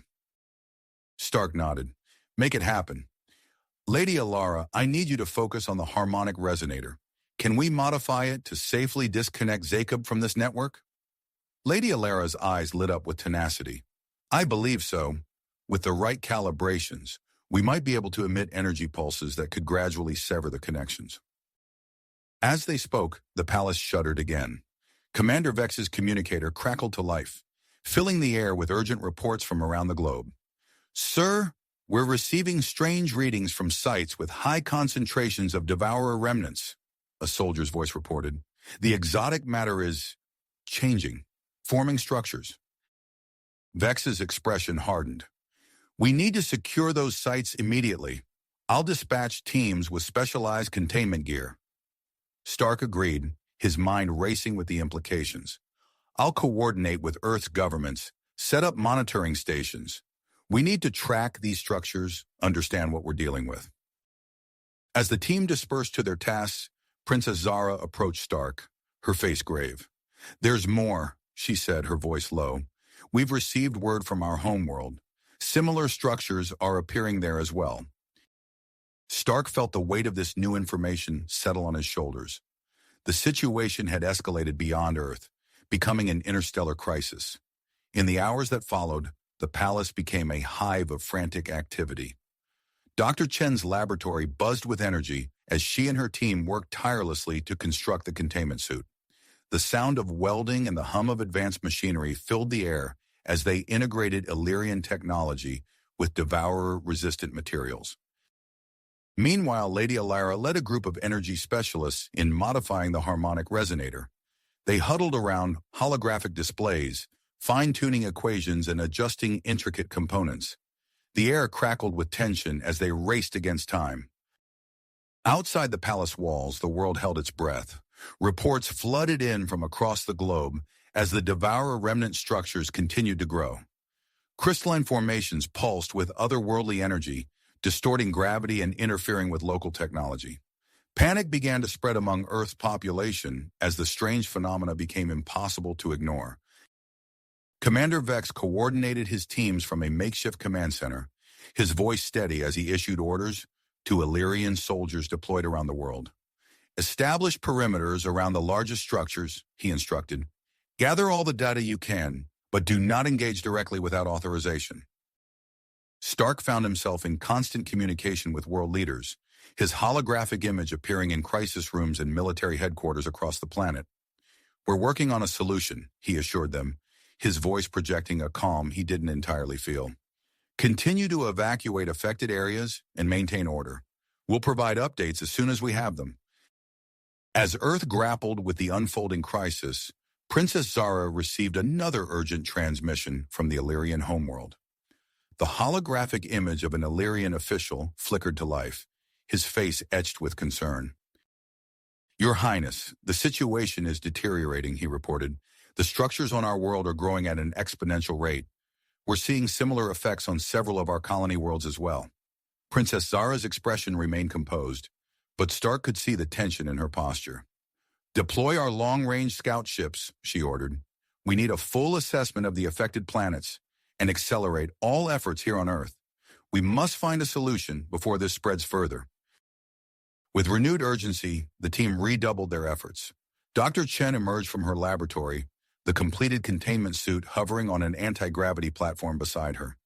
Its sleek design pulsed with a soft blue light, complex circuitry visible beneath its translucent surface. "It's ready," she announced, her voice hoarse from hours of nonstop work. "But fitting it to Zeka won't be easy. Their energy signature is still highly unstable." Stark nodded grimly. "We'll need to move them to a more secure location. The main chamber isn't safe anymore." A team of medical personnel and energy specialists carefully maneuvered Zakob's fluctuating form into a heavily shielded room. Force fields hummed to life, creating a protective barrier around the team as they prepared to fit the containment suit. Dr. Chen stepped forward, her hands steady as she began the delicate process of activating the suit. "Easy now," she murmured, more to herself than to the unconscious Zacob. "Let's bring you back to us." As the suit enveloped Zakob's form, their energy signature began to pulse erratically. Alarms blared as the room's sensors detected dangerous spikes in radiation and exotic particle emissions. "Hold steady," Dr. Chen called out, her fingers dancing over the suit's control interface. "We're almost there." Suddenly, Zakob's body convulsed violently, arcs of energy lashing out from their form. The medical team stumbled back, protected by the force fields but clearly shaken. "Their consciousness is fighting the confinement," Dr. Chen explained, her voice tense. "The suit is forcing their expanded form back into a more limited space. It's causing significant discomfort." Stark watched the proceedings from behind a reinforced viewport, his hands clenched at his sides. "Can we abort if it becomes too much for them?" Dr. Chen nodded without taking her eyes off her patient. "Yes, but that would leave them connected to the network. It's a risk either way." As they spoke, Lady Alara entered the observation room, her face flushed with exertion. "The modified harmonic resonator is ready," she reported. "We've set it up in the adjacent chamber. Once Zacob is stabilized, we can begin the disconnection process." Stark felt a mix of relief and apprehension wash over him. They were making progress, but the most crucial and dangerous part of their plan still lay ahead. As he watched Dr. Chen and her team continue their work, he couldn't help but wonder what new challenges awaited them once they activated the resonator. The fate of not just Earth, but potentially multiple worlds, rested on the success of their efforts. And at the center of it all was Zacob, their friend and ally, fighting a battle none of them could fully comprehend. Stark steeled himself for the difficult decisions that lay ahead, knowing that the next few hours would shape the future of human-Illyrian relations and perhaps the very fabric of the universe itself. As the alarms continued to blare throughout the palace, Stark watched anxiously as Dr. Chen and her team worked to stabilize Zacob. The containment suit pulsed with energy, its intricate circuitry straining to regulate Zacob's fluctuating form. Hours stretched into days as the medical team worked tirelessly, adjusting parameters and monitoring vital signs. Stark found himself pacing the observation room, his eyes fixed on the readouts that displayed Zacob's condition. On the third day, Dr. Chen emerged from the chamber, her face etched with exhaustion, but her eyes bright with cautious optimism. "We've achieved stability," she announced.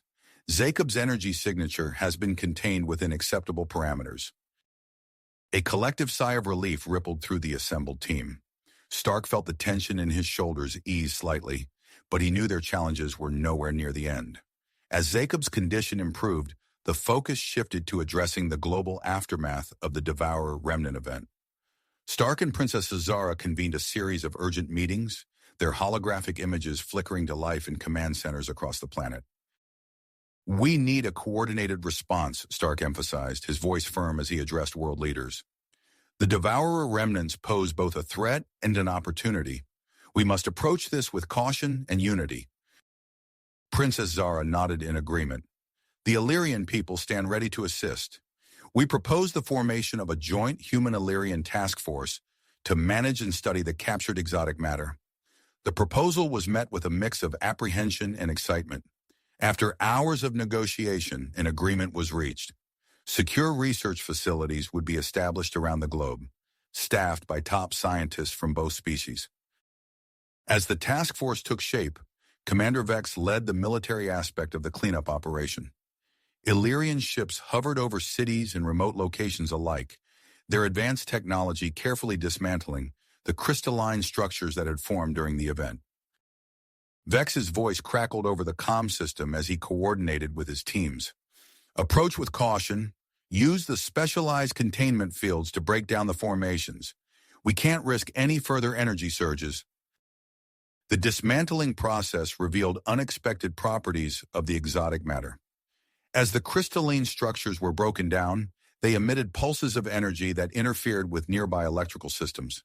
Scientists working alongside the military teams scrambled to document these phenomena, their instruments capturing readings that defied conventional physics. Lady Alara, intrigued by these discoveries, began a series of experiments in her laboratory. She carefully integrated small amounts of the exotic matter into Illyrian technology, her face illuminated by the soft glow of energy fields. "Remarkable, huh?" she murmured as she observed the results of her latest test. "The energy output is off the charts. This could revolutionize our propulsion systems, our weapons, everything." As Lady Alara's experiments progressed, reports from the Illyrian scout ships reached Earth. The holographic display in the palace's main chamber flickered to life, showing images of devourer remnant structures on distant worlds. Princess Zara's face was grave as she addressed the assembled leaders. "The situation extends beyond Earth. We've confirmed the presence of these structures on our homeworld and several neighboring systems. We must consider the formation of an interstellar coalition to address this crisis." Stark nodded, his mind racing with the implications. "Earth stands ready to play its part in this coalition. We'll need to prepare for our first official diplomatic mission to the Illyrian homeworld." As plans for the diplomatic mission took shape, activity in the medical wing intensified. Dr. Chen and her team continued to monitor Jacob closely, adjusting the containment suit as needed. On the 7th day after the initial stabilization, Jacob's eyes fluttered open. Dr. Chen leaned in, her voice gentle. "Jacob, can you hear me?" Jacob's gaze focused slowly, taking in the room and the faces around them. When they spoke, their voice was weak but clear. I remember. So much. Too much."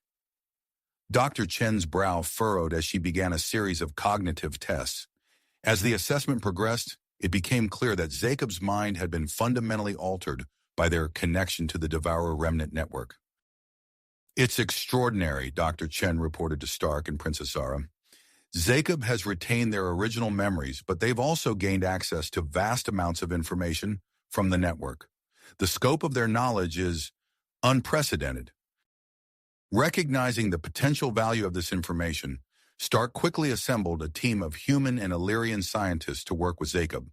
They set up a specialized research station adjacent to the medical wing, equipped with advanced data processing systems and holographic interfaces. As Jacob's strength returned, they began to share their newfound knowledge. The research team listened in awe as Jacob described advanced scientific concepts, recounted the histories of long-lost civilizations, and offered insights into the fundamental nature of the universe. Dr. Elena Reyes, a brilliant xenobiologist who had been studying the physiological effects of human-Illyrian interactions, found herself at the forefront of this collaborative effort. She worked closely with Jacob, her eyes wide with wonder as she documented their observations. "The implications of this knowledge are staggering," she told Stark during a briefing. "We're making breakthroughs in quantum mechanics that could redefine our understanding of reality itself." As the research progressed, Stark focused on preparations for the diplomatic mission to the Illyrian homeworld. He carefully selected a team of human representatives, including experts in diplomacy, science, and military strategy. Dr. Reyes, with her unique experience in human Illyrian biology, was a natural choice for the mission. The atmosphere in the palace buzzed with anticipation as the departure date approached. Stark found himself in constant motion, coordinating with world leaders, briefing his team, and overseeing the final preparations for the journey. On the eve of their departure, as Stark reviewed mission parameters with Princess Zara, an urgent alert echoed through the palace. They rushed to the research wing, where they found Dr. Chen and her team in a flurry of activity around Jacob. "What happened?" Stark demanded, his eyes darting between the monitors and Jacob's prone form. Dr. Chen's fingers flew over the control panel of the containment suit. There was a sudden energy surge, It overloaded the suit's systems momentarily. As they worked to stabilize Jacob, an Illyrian scientist burst into the room, his face pale. "Your Highness, Commander Stark, you need to see this." They followed him to a nearby laboratory where an ancient Illyrian artifact pulsed with an otherworldly light. Holographic displays showed a stream of data pouring from the device, forming complex patterns in the air. "It's transmitting," the scientist explained, his voice hushed with awe. "Sending a signal towards a distant sector of the galaxy, and the data, it contains information about Earth, the Illyrians, the Devourer remnants, everything." Stark and Princess Zara exchanged a look of concern. The timing of this transmission, coinciding with Jacob's energy surge and on the eve of their diplomatic mission, couldn't be a coincidence. As they stood before the pulsing artifact, watching the stream of data flow into the depths of space, they knew that their upcoming journey had just become far more complex and potentially far more dangerous than they had ever anticipated. The ancient artifact's unexpected transmission had thrown their carefully laid plans into disarray. Stark turned to Princess Zara, his expression grave. "We need to inform the team immediately. This changes everything." As they hurried back to the medical wing, alarms blared throughout the palace. They entered to find Dr. Chen and her team struggling to contain another energy surge from Jacob.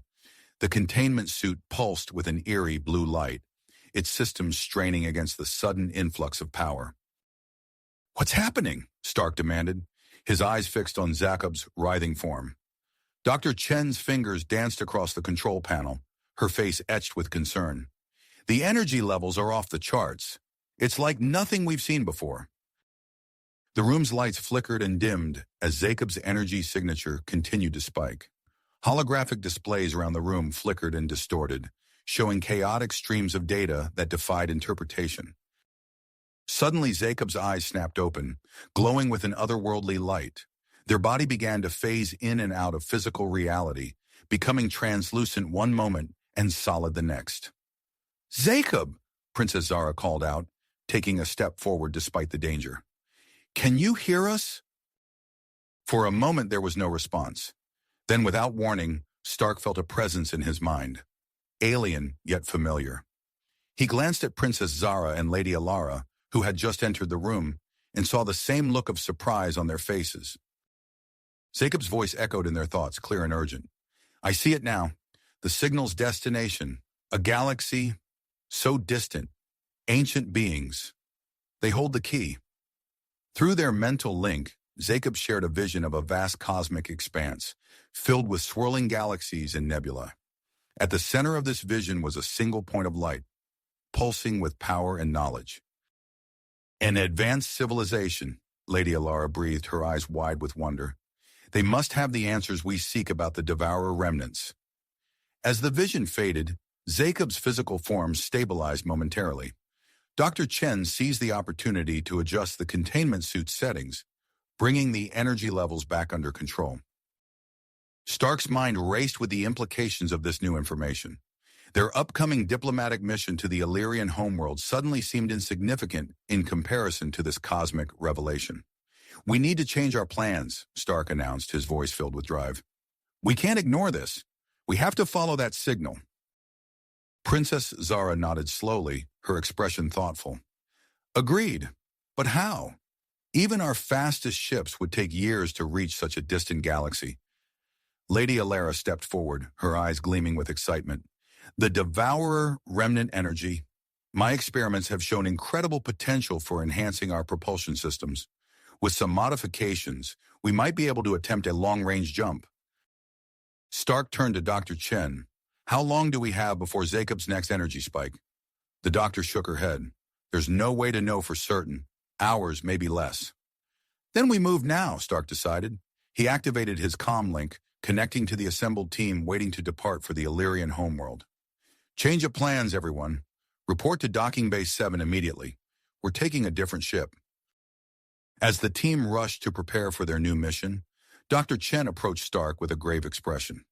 "Commander, Jacob's condition is deteriorating rapidly. I'm not sure they can survive another energy surge of that magnitude." Stark's face hardened as he considered their options. What about the ship? Could we integrate Jacob into its system somehow? Dr. Chen's eyes widened at the suggestion. It's risky, but with the right combination of Illyrian tech and Devourer remnant energy, it might be possible. It could be our only chance to save them. Within the hour, the human Illyrian team had assembled in front of a sleek, experimental starship. Its hull gleamed with an otherworldly sheen, a result of Lady Alera's integration of Devourer remnant energy into its systems. As the crew boarded, Dr. Chen and her team carefully transported Jacob's containment unit onto the ship. In the engine room, they began the delicate process of connecting Jacob's consciousness to the ship's AI. Stark stood on the bridge, watching as the final preparations were made. Princess Izara joined him, her face a mask of persistence. "Are we ready?" Before Stark could respond, the ship's systems flared to life. Holographic displays sprang up around them, showing a dizzying array of data streams and cosmic maps. Jacob's voice echoed through the ship's communication systems, now merged with the AI's more mechanical tones. Integration complete. Long-range jump capabilities. Online. Stark took a deep breath, his hand hovering over the launch controls. Well, I guess that answers that question. Everyone, secure yourselves. We're about to make history. As the ship rose from the docking bay, its engines pulsing with Devourer remnant energy, Stark couldn't help but feel a mix of excitement and trepidation. They were venturing into the unknown, guided by ancient signals and the merged consciousness of their friend and ally. The ship accelerated rapidly, breaking free of Earth's atmosphere in seconds. As they cleared the planet's gravitational field, Jacob's voice rang out once more. Preparing for long-range jump. Destination locked. Stark gripped the arms of his chair, exchanging a final glance with Princess Zara. Take us out, Jacob. Let's see what's waiting for us out there.